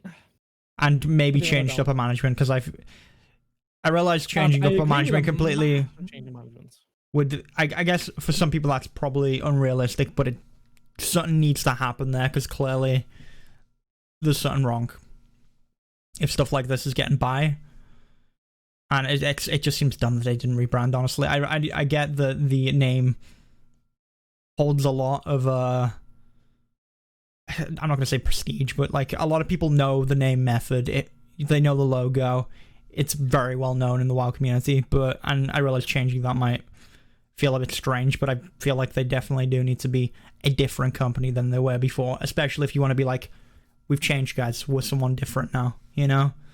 I feel like that needs to be part of it, but I don't know. I don't see this going anywhere, honestly. We'll see, though. I can see it from both sides. I can see it from both sides. I can see the ideology that if they completely rebrand, it's like, oh, look, we're new, this, that, and the other. But then I also feel like a lot of people are going to be like, well, you're running away from it, because not once have you actually addressed it. If they rebrand and then have things in place that they didn't have in Method, will it still theoretically the same shit? They're just trying to, like, they're trying to avoid actually acknowledging what's happened and then proving change. I think that, in my opinion, what I would like them to see is I'd like to see them put a lot of serious hard work behind it and show what's going on behind the scenes a lot more, and then, like, address things head on. I think that would be a good outcome for it, because I think they could do. I do believe that they can come back from it, but it's going to take a serious amount of work. It is the first thing they've really done since it happened back in June. Like, no one's made an actual video speaking about it specifically from Method, like, on this level with the CEOs, founders, blah blah blah. Like, they should have been addressed when it happened, not now. So it's like, yeah, I mean, it's, again, there was like investigations going into it as well, and I'm sure they felt like, we can't say anything, you know. But get a lawyer. I'm sure lawyers have been involved, and they're like, we got to stay quiet about certain stuff.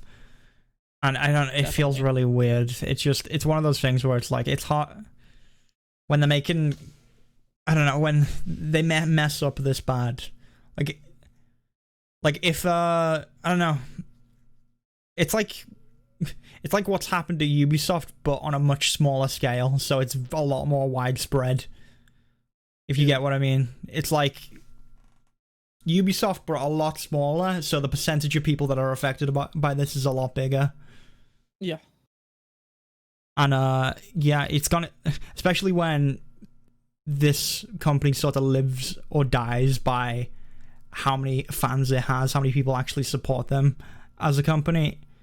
I just don't see anything happening, but again, we can follow up this if anything does come from it. I don't know if it will.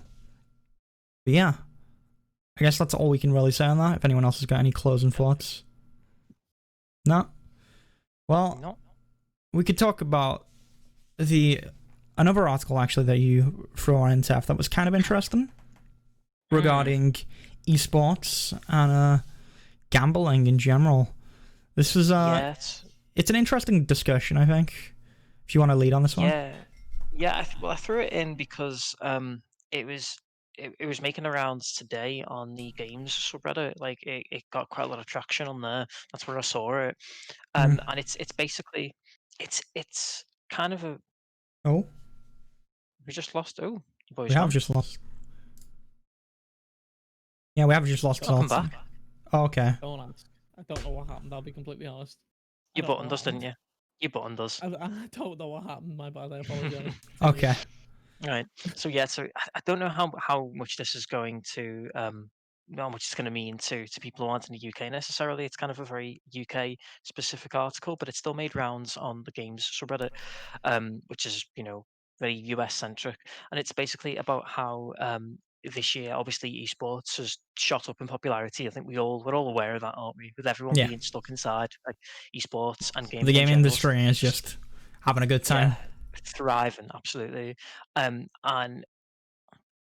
betting companies have jumped right on the esports. This new spike in esports because obviously traditional sports have been going down this year. We can't really do them for most of the year, so that's all falling apart and have been moving towards esports instead. And it's very shady because obviously it's a totally different demographic with esports. Like most of them are under 24. And in fact, the majority of that segment are under 16. So that's when it starts to get really shady too. And this article's talking about how the esports gaming market, it's like I believe it was it tripled. Yeah, it's almost tripled during lockdown this year. The amount of money they've been making on it, and it's up to $15 billion at the moment. That's estimated to Which be is worth. insane. Yeah. And the big issue that this article on it's theconversation.com. Never really seen them before, but this article's really kicked off today. And the issue that they're taking with it is it's the shady. Oh, did we lose him? It's the shady. It's the shady. To do with it's the real. Yeah, I think he's touched on the fact that it's like really shady for like that younger age. He's still not back. Yeah. Oh, because so yeah, we'll just leave him there, like how he is. But yeah, just chill. I think what it touches on is the idea that I feel like this is a problem before it went to this, because I feel like especially in like the fighting game community and like CS:GO, there's been a lot of gambling, and this this has been like just a thing that a lot of websites have done prior to the big betting places. It's on a larger scale now. Oh, we've lost them. The company Betway, they've been invested. For example, they've been invested in CS:GO for many years. When it comes to above the legal age of 18 to gamble in the UK, I have no issue with gambling. I just don't, because if you're stupid enough to gamble an absurd amounts, then you're just stupid, and that's what it really comes down to. But when it's so accessible for the underage, that's when it becomes shady and a bit of a problem. And I completely understand what this article is going on about when it comes to that kind of thing. Hello, welcome back. Would you like to finish your point? Sorry about that, lads. I didn't actually lose internet connection. I lost connection to Discord, weirdly. Huh. You cut off when you were shady. It was like shady. Yeah. I could hear you. Actually, shady. It's so I was saying it's actually specifically the shady tactics that they're using. So they're pushing. They keep dropping like, check out this Fire 360 no scope videos, guys. Like they've actually, in this article, they embedded a tweet from Betway with literally just fire emojis, and then they've tagged some like COD streamer or something. I don't know. I don't follow esports. So is Nico. Yeah, whoever that is, that doesn't mean anything to me. And like all like memes and stuff, and it's they're trying too hard, which is cringy, but I'm sure it actually works. Like they're yeah, they're appealing to kids with memes essentially, and Yeah. that's actually in the UK at least. That's actually against the law. Like Mm. there's laws against. I actually didn't know how strict we had it here until I read this article. But apparently, you can't actually appeal to Advertise. people who are under like the Yeah. age of 24. Like it's not just kids; it's actually young adults as well. You can't Yeah, you can't aim do it. your demographic at young adults as a gambling company, but they're doing it, and they're getting away with it Oh yeah. because obviously Oh, they It's do a it lot was a more grey than that area. too. Yeah. They yeah. do a lot more than that. Betway have been a part of Betway eSports specifically have been a part of CS:GO's scene for multiple years. Multiple years. And they've got like Yeah. the face of the company who's like called Rob Four. He's a really nice he seems like a nice guy. Obviously on the front we don't know what he's like behind the scenes, but He's a real nice guy. he's On his money. like he does a lot on like the Twitter and like the interviews and stuff. He's like the face of Betway eSports for CS:GO. So they've been around for quite a long time when it comes to CS specifically.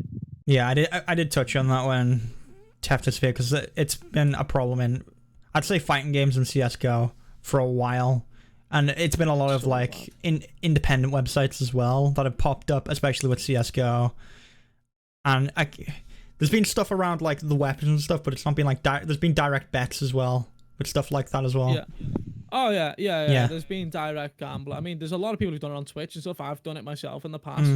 It was essentially a lot of websites where you could literally you would trade your skins to a bot over And it's skins, but it is money.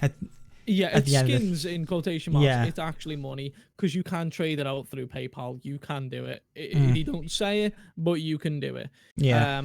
So you trade your skins into said bot. Said bot transfers it to whatever they have. It's linked to your account. The bet goes on. If you win, the bot will trade you stuff back at the end of the actual games or whatever. Or if you lose, they're just going to keep everything pretty much. So, and it's really accessible. Like if you have the game, you can do that, and there's nothing stopping you from doing that, and that is really shady. For above the age of like the illegal age to gamble, personally, I'm just like, it is what it is. It's just another form of gambling, I suppose. It's just like flicking a coin at a wall if it's the closest wins. Like kind of, it's just that accessible. So I don't know. I mean, there's issues, but it's as Tav said, it's shady when they're doing things that advertise straight to the demographic of the younger age. That's when it's shady. Yeah. Like my main concern really is how it's going to affect older people looking at gaming as well. Like when they see their kids get, considering that this article talks about actual teenagers under 16 showing signs of gambling addiction before they even reached legal gambling age, how is this going to affect the way people look at games when they can see kids getting Yep. gambling addictions? I don't want gaming as a whole to be painted with this brush, but I wouldn't be surprised if it was, because esports and COD and all that is like the main front facing. It's the face of gaming today. Let's be real. So if they're pulling these shady practices, then it's that that combined with loot boxes, it does not make us look good, does it? No, loot boxes got a really bad name for themselves, like really fucking bad. I mean, I prefer the battle pass version of doing things. Yeah, I mean, I don't mind the battle passes are kind of nice. Actually, I love battle passes. It's a sense of progression. Loop, I mean, Lesser of two evils. Like in the UK, Valve got in trouble for the gambling stuff a while back. Yeah. I don't know what 2017. I want to say honestly. I don't know what the compromise was with that, but they've like made the sites illegal. Yeah, it came down to because Valve had to clamp down on them because they were saying like Valve enables it by not taking action on the fact that this is a thing. So they had to. That's why there's no sites anymore in the UK anyway. Most of Europe actually. And then loot boxes, of course, have gotten in trouble in the UK as well. Or surprise mechanics. Most of Europe. Still around. Surprise mechanics. Off, like, was it Belgium who like straight up? I think it was Belgium. Yeah. Good. So it's good to see stuff like that's happening. It's an interesting one though. Like, I don't know. We're just gonna have to see where stuff like this goes, because esports in general has a lot of shady stuff that goes on around it. Anyone in the esports scene kind of knows about that. It's not as bad as it used to be. I feel like it's gotten a little better lately, but there's still a lot of shady stuff, especially when it comes to contracts and even some events. So, like, even in recent years, there's been events that have been just big scams and stuff like that. I don't know if Zolt can talk more on that because he is. Which you know what event are you talking about? You can't beat around the bush. I'm zoned out. What was that? I don't know the exact event, but I know there's events where it's been like people have been said there's going to be an event and then they've run off with the money. Stuff like that has happened quite often. Not often, but it happens frequently enough. And contracts in general tend to be a bit predatory. Yeah, I'd say. I mean, there's a lot of things like that. I mean, you could even take that all the way back to like things like what happened with FaZe and Tfue. You could literally take it all the way back to that kind of thing. Like, especially in the esports scene. Oh my god! Like, I've never been contracted by anyone, obviously, but when these contracts have been leaked, they're all the same. It's like, you've got potential. We can see that. We're gonna we're gonna give you some publicity, but we're taking like fucking 90% of everything you've got. But we literally own you, and anything you create in this period of time that you work with us is ours. And there's not, and that in itself was like fucking bullshit. I mean, they had contracts that just never that were kind of like just forever. Yeah, they were like locked in these contracts, which was ridiculous. This was a thing with Machinima back in the day. I don't know if anyone remembers that, but people were like locked into Machinima contracts, but it was like illegal, and they had to have like lawsuits over it and stuff. God, that was a long time ago. Yeah, it was like 2000 and I want to say like 9. Yeah, that's about right. Around that area. Yeah, it was around that. That's some really early on, but yeah, Machinima, like, it's a shame that it ran the way it did, but it was the only way you could make money on YouTube at the time, I suppose. Well, games. Yeah, because you couldn't get a partnership without it, which was crazy. Those were crazy times. But yeah, it's one of those things where it's like, again, there are a lot of predatory contracts, and it feels like nothing's really changed when it comes to stuff like that. I think it's because most people go in not knowing their own value and where they could potentially end up. Because it's like, they feel like they're getting a lot of money, and, you know, the org that owns them isn't telling them about, you know, all the money they're making off this person and stuff like that. But yeah, it's a really shady scene, which hopefully, again, it has gotten better, but I'm hoping it gets even better over time. But yeah, anything else we want to talk about with esports? With the esports, and gambling. I think we've covered it. Honestly, we've said our piece. I suppose there's not much more we can really talk about on it. All right, well, it's time for the real news then, because boys, the real news. Steve when it comes confirmed for Smash. Steve confirmed for Smash, guys. Bada boom. Alex, I don't know. Is Alex the girl? Yeah, I think so. Okay. Yeah. I'd never heard Alex before today, which was like, okay. Yeah, I think I had seen that before, but I was still like, who's Alex? Steve and Alex? Who's Alex?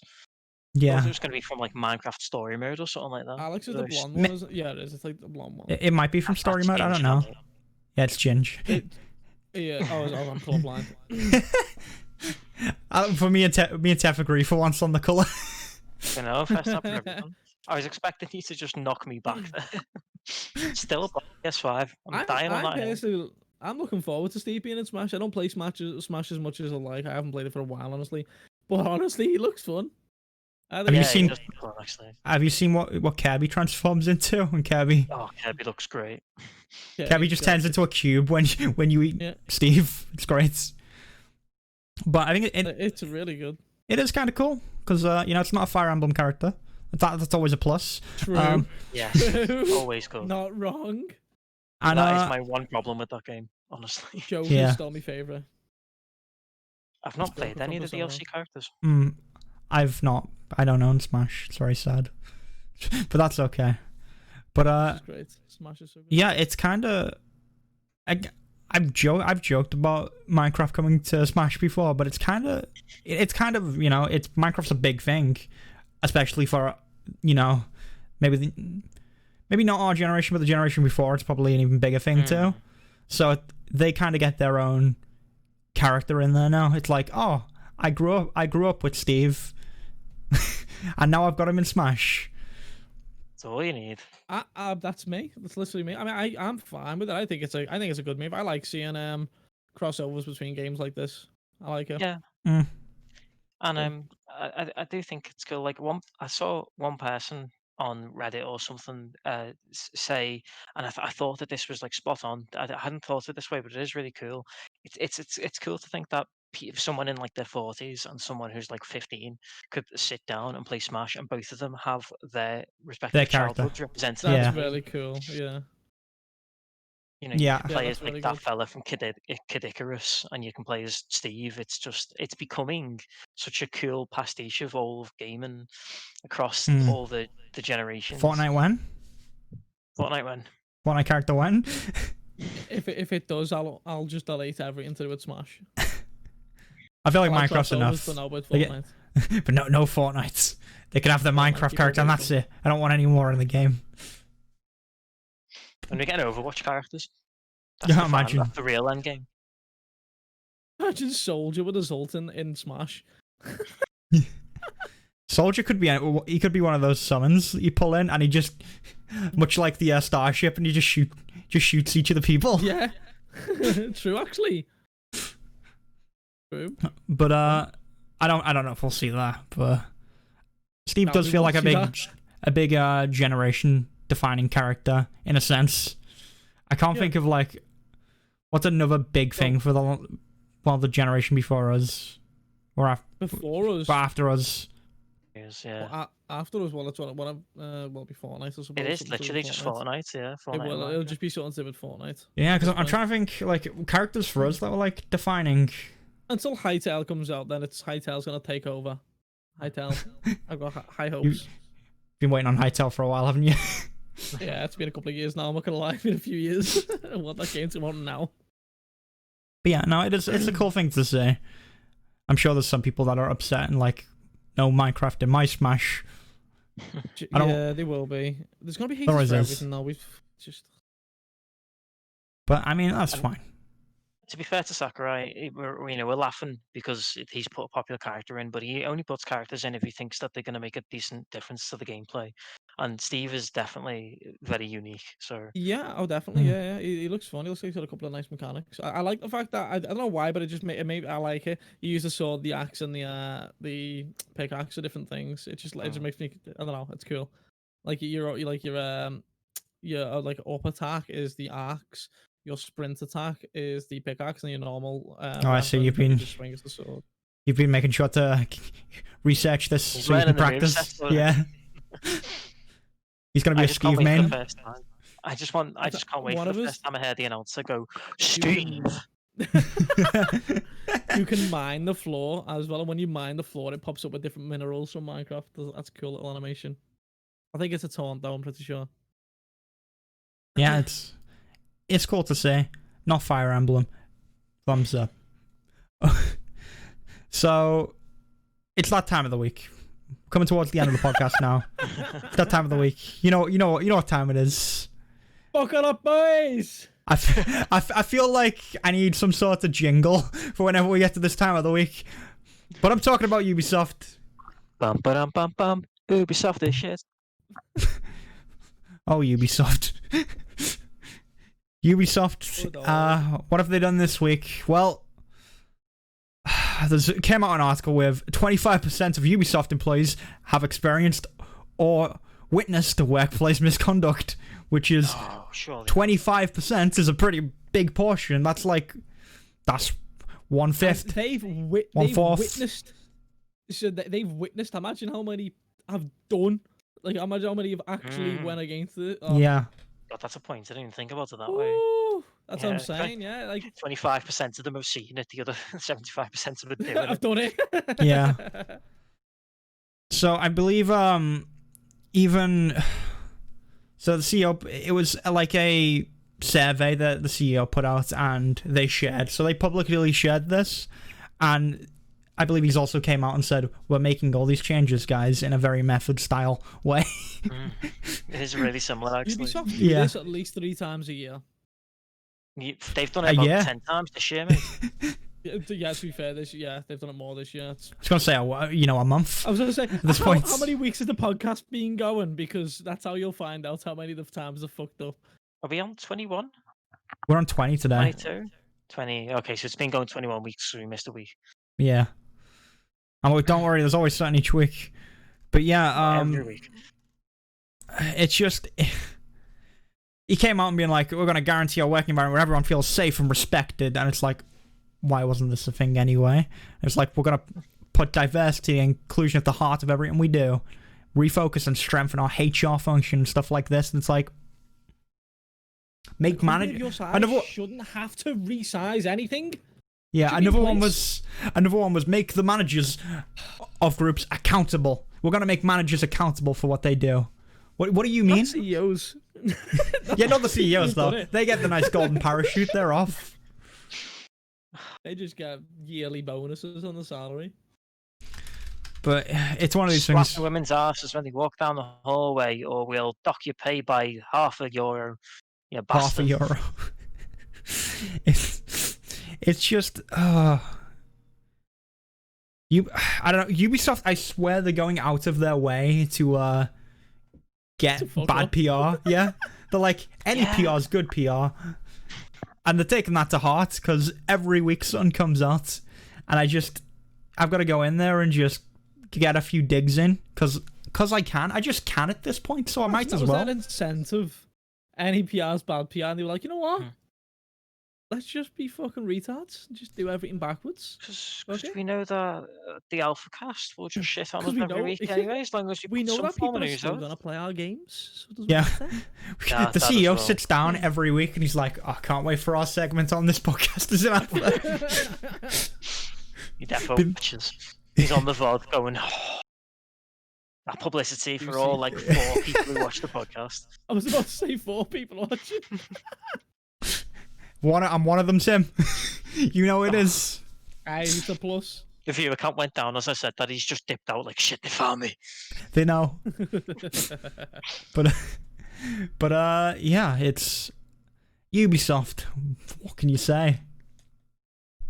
Ubisoft. Between June and now, they've messed up so many times alone. It's so dumb.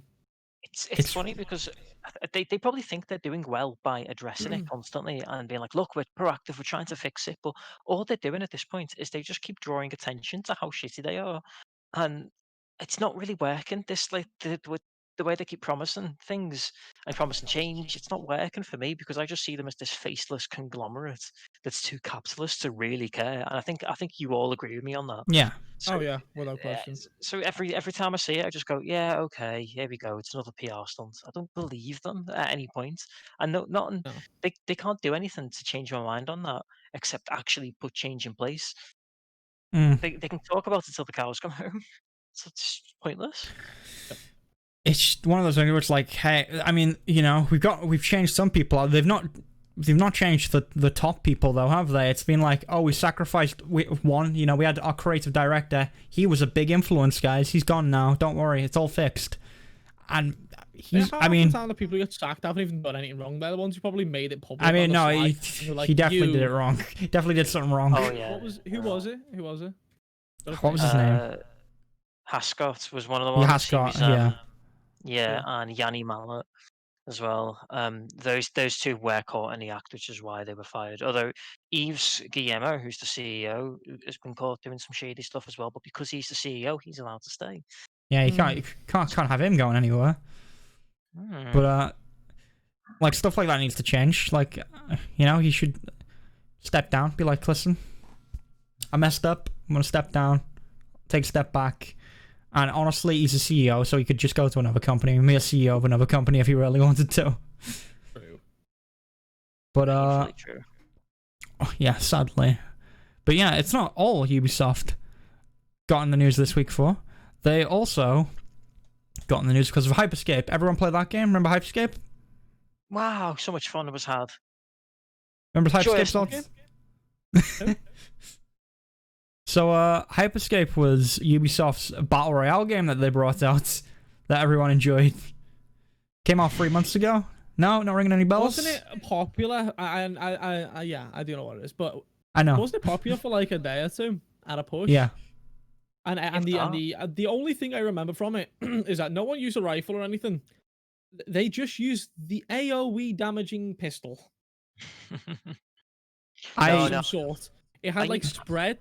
It's got a high skill ceiling. What do you mean? No. Is Yeah, it, you oh, can't. is it the one that's like an auto? Oh, is it the one that's the auto? Surely Is it not that implying one? that it was too easy, because Ubisoft are telling us that the skill floor was too high, and that's why it didn't take off. So they're going to take it away and make it a bit easier for everyone. Because that was the I may be problem with the wrong. I'm game. pretty I'm pretty sure it was a pistol that had like if you had the enemy in a crosshair, it was like auto aim. I mean, I'm I gonna don't, think I that's don't know, anyone mate. correct. I don't think it was airway. I think that's how it worked. If you had think of it as a Soldier 76 Ultimate but with a pistol. You're not thinking Literally. of you're not Titanfall, are thinking you? of the Amazon game, are you? That reminds me of Titanfall, actually. Titanfall had something like that.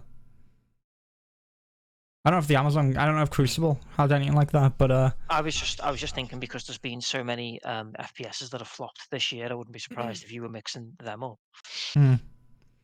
But yeah, it's Yeah, it is. So it is. It's an auto aim pistol. I was correct. There's a pistol in it where if you have them in your crosshair, you literally hit them. It doesn't matter if you're aiming at them or not. It will hit them. So everyone just use this pistol. That skill So floor, stupid. man. It's so It's like stupid. 30 feet in the air. I it can't reach emphasizes the movement of the game, Tef, okay? it. But Oh, they're just lying. so yeah, Just a bit after full 3 of months shit. now, they're just like, okay, this didn't really do, you know, it didn't meet our expectations, so we're gonna overhaul the game completely. They're not taking it off the shelves like Amazon did. They're leaving it out there, aren't they? But they've basically said that they're going to rebuild it from the ground up.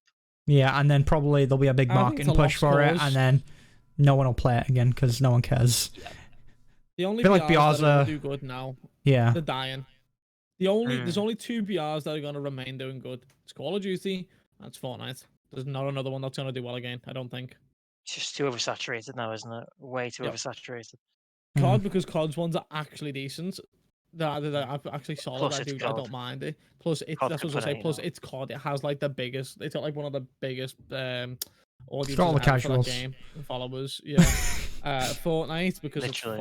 it's Fortnite. Also got all the casual. Yeah, I don't think there's gonna be another one that's gonna pop. I mean, Apex No. was the closest to literally taking over, but they never done anything for ages with the game, which killed it. For me, at least, anyway. I've heard something about them. They're doing something with Apex recently. I think they added crossplay or something to it. Apex, so they're doing stuff with it still, and I assume there's still people playing it, but I'm guessing they needed the crossplay, and they're like, I'm hey, fine guys. with crossplay on Battle Royales because I'm on PC, because anyone on a controller just gets absolutely destroyed. So I'm fine with it. Say that, Like but then they add in Splinter Cell, they add in the auto aim, and then you Auto complain. aim. At this point, I'm more interested in the BRs that are doing something different with the genre, like Fall Guys, or that bizarre Mario one that's just come out, where everyone's playing Super Mario Brothers 1 all at the same time. Yeah, Like, that stuff's way more interesting to me at this I've point. played Like, Fall Guys still. I haven't bothered. like, I wouldn't really say Fall Guys is BR, but it's interesting what they do with the concept of the idea, because Yeah. I mean, it is. It's just not an FPS battle royale. That's what I mean. It's these. yeah, I these think people Battle that- Royale's taken on this like idea of you all fight each other, and Best this is Battle Royale to this date, H1Z1. H1Z1. H1Z1. That bug fest of a game that was a shit show was just beautiful in its own way. I think PUBG, and it's like when it was like first, I First think came was out, yeah, yeah. it was really good. that was a really And the fun movement time. was decent, and you didn't feel like a slug moving everywhere. But yeah, And jumping through a window took skill, sheer skill, not spell batching or anything along those lines. Just sheer skill. but yeah, they were. Yeah, I don't honestly don't see a BR really taking off unless they do something seriously different Insane. nowadays. Yeah. I feel like But- it's got to be an already existing game though for it to actually take off. I really do, and like maintain at the top. Like COD was quite late to the It's gonna be Obviously, a really, popular it kind of was. franchise. That's what I'm saying. It's got to be a really. It's got to be already like an established game to Mm. introduce it. I don't know why CS:GO even tried, because Dead Zone's awful. It's oh my god. It's Did the they really worst battle royale try? I've ever played. Was it really it was an attempt? They I wouldn't just call it released one trying. with, like, yeah, they just sort of put one out there.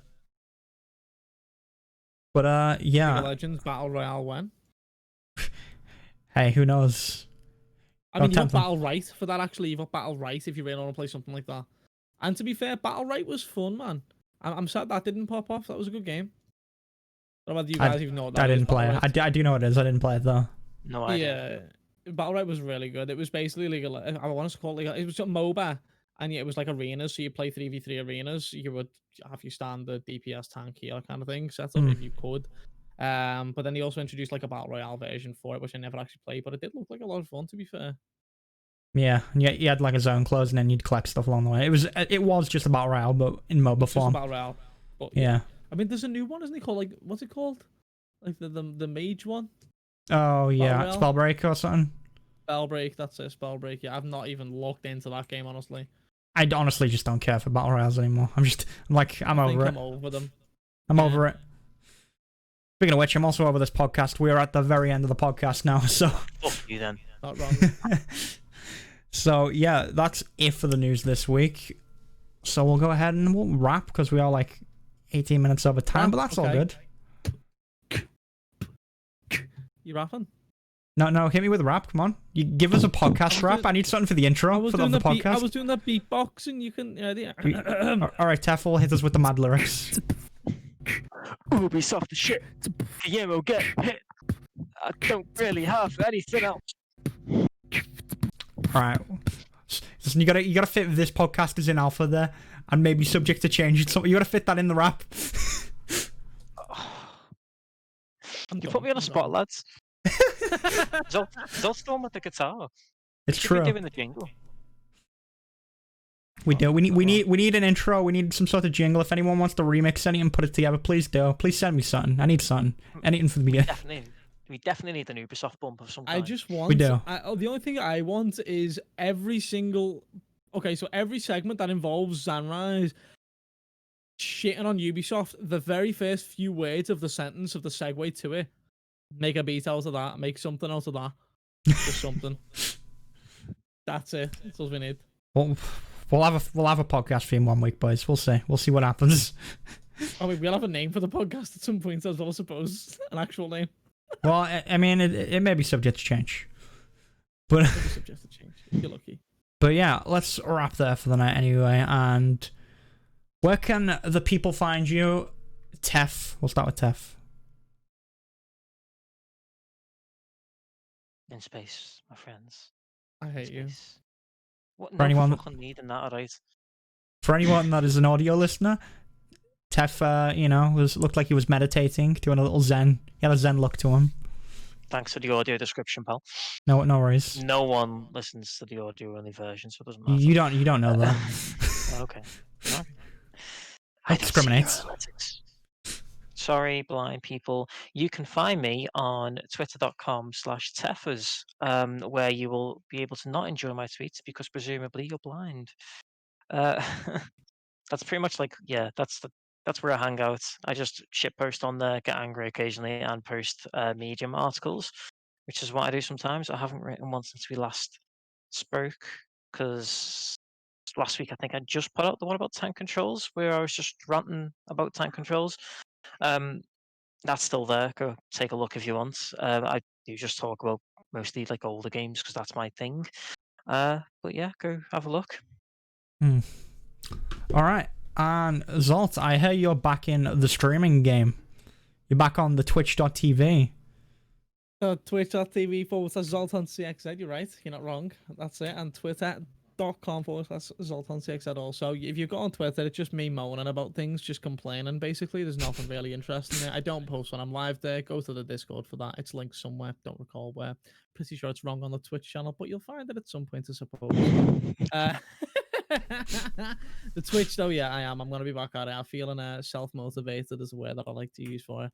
I'll be back live tomorrow evening, I would imagine, around 8 p.m. Same time as this podcast starts on a Monday, but on a Tuesday. I'm not sure. I feel like you don't need to tell the. No idea. You don't really need to tell the people. I'm sure it's WoW. Maybe it may not. I might actually start Genshin Impact. I might give that a go tomorrow. Stream. We'll see. Everyone's getting in on the Genshin Impact now. But No, I'm not interested in it anymore. It's been about an hour since I downloaded it. I'm bored now already. Oh, okay, fair enough. But yeah. And if you don't know me, which you probably do if you're here, I'm Zanrise on Twitch, Zanrise on YouTube for that sweet arcade content. Maybe indie games might put some on there one day, you never know. And Zan Games on Twitter, The Real Zanrise on Instagram. And yeah, if you also want to listen to the audio-only version of the podcast, you can do over on Spotify or iTunes. Feel free to check those out. You can just search Zanrise or this podcast as an alpha. You'll find it one of the two ways, I'm sure. And yeah, that is it. That is us done. Thank you for joining me. As always, Tef, and special guest Zolt. I like that special guest because they just don't show up. It's emphasis on special. Alright, I mean, yeah, you're practically a special. You and Ziff are special guests because you don't show up. I'll be around now. Okay? I'll make the effort. I'm sorry. Well, you need someone clip that. Yeah, we'll use that against him next week when he doesn't show up. Clip that and then just cover it in Viewers Day. I think the past 4 times I've been on, there's been WoW news. I'll be honest, I really think it is. I'm pretty sure that has been. I think you've only been on 4 times. Last time he was probably on was when we spoke about Method. He's like, maybe it was. maybe. Yeah, can we wrap this up so I can continue watching Potion Seller? Okay. I also need the toilet again. All right, we're done, everyone. Okay, we're done. Thanks for watching, everyone. We'll be back next week with episode 21. Who will be there? We don't know, but we'll see you then. Have a good night, everyone. Not me. Bonsoir.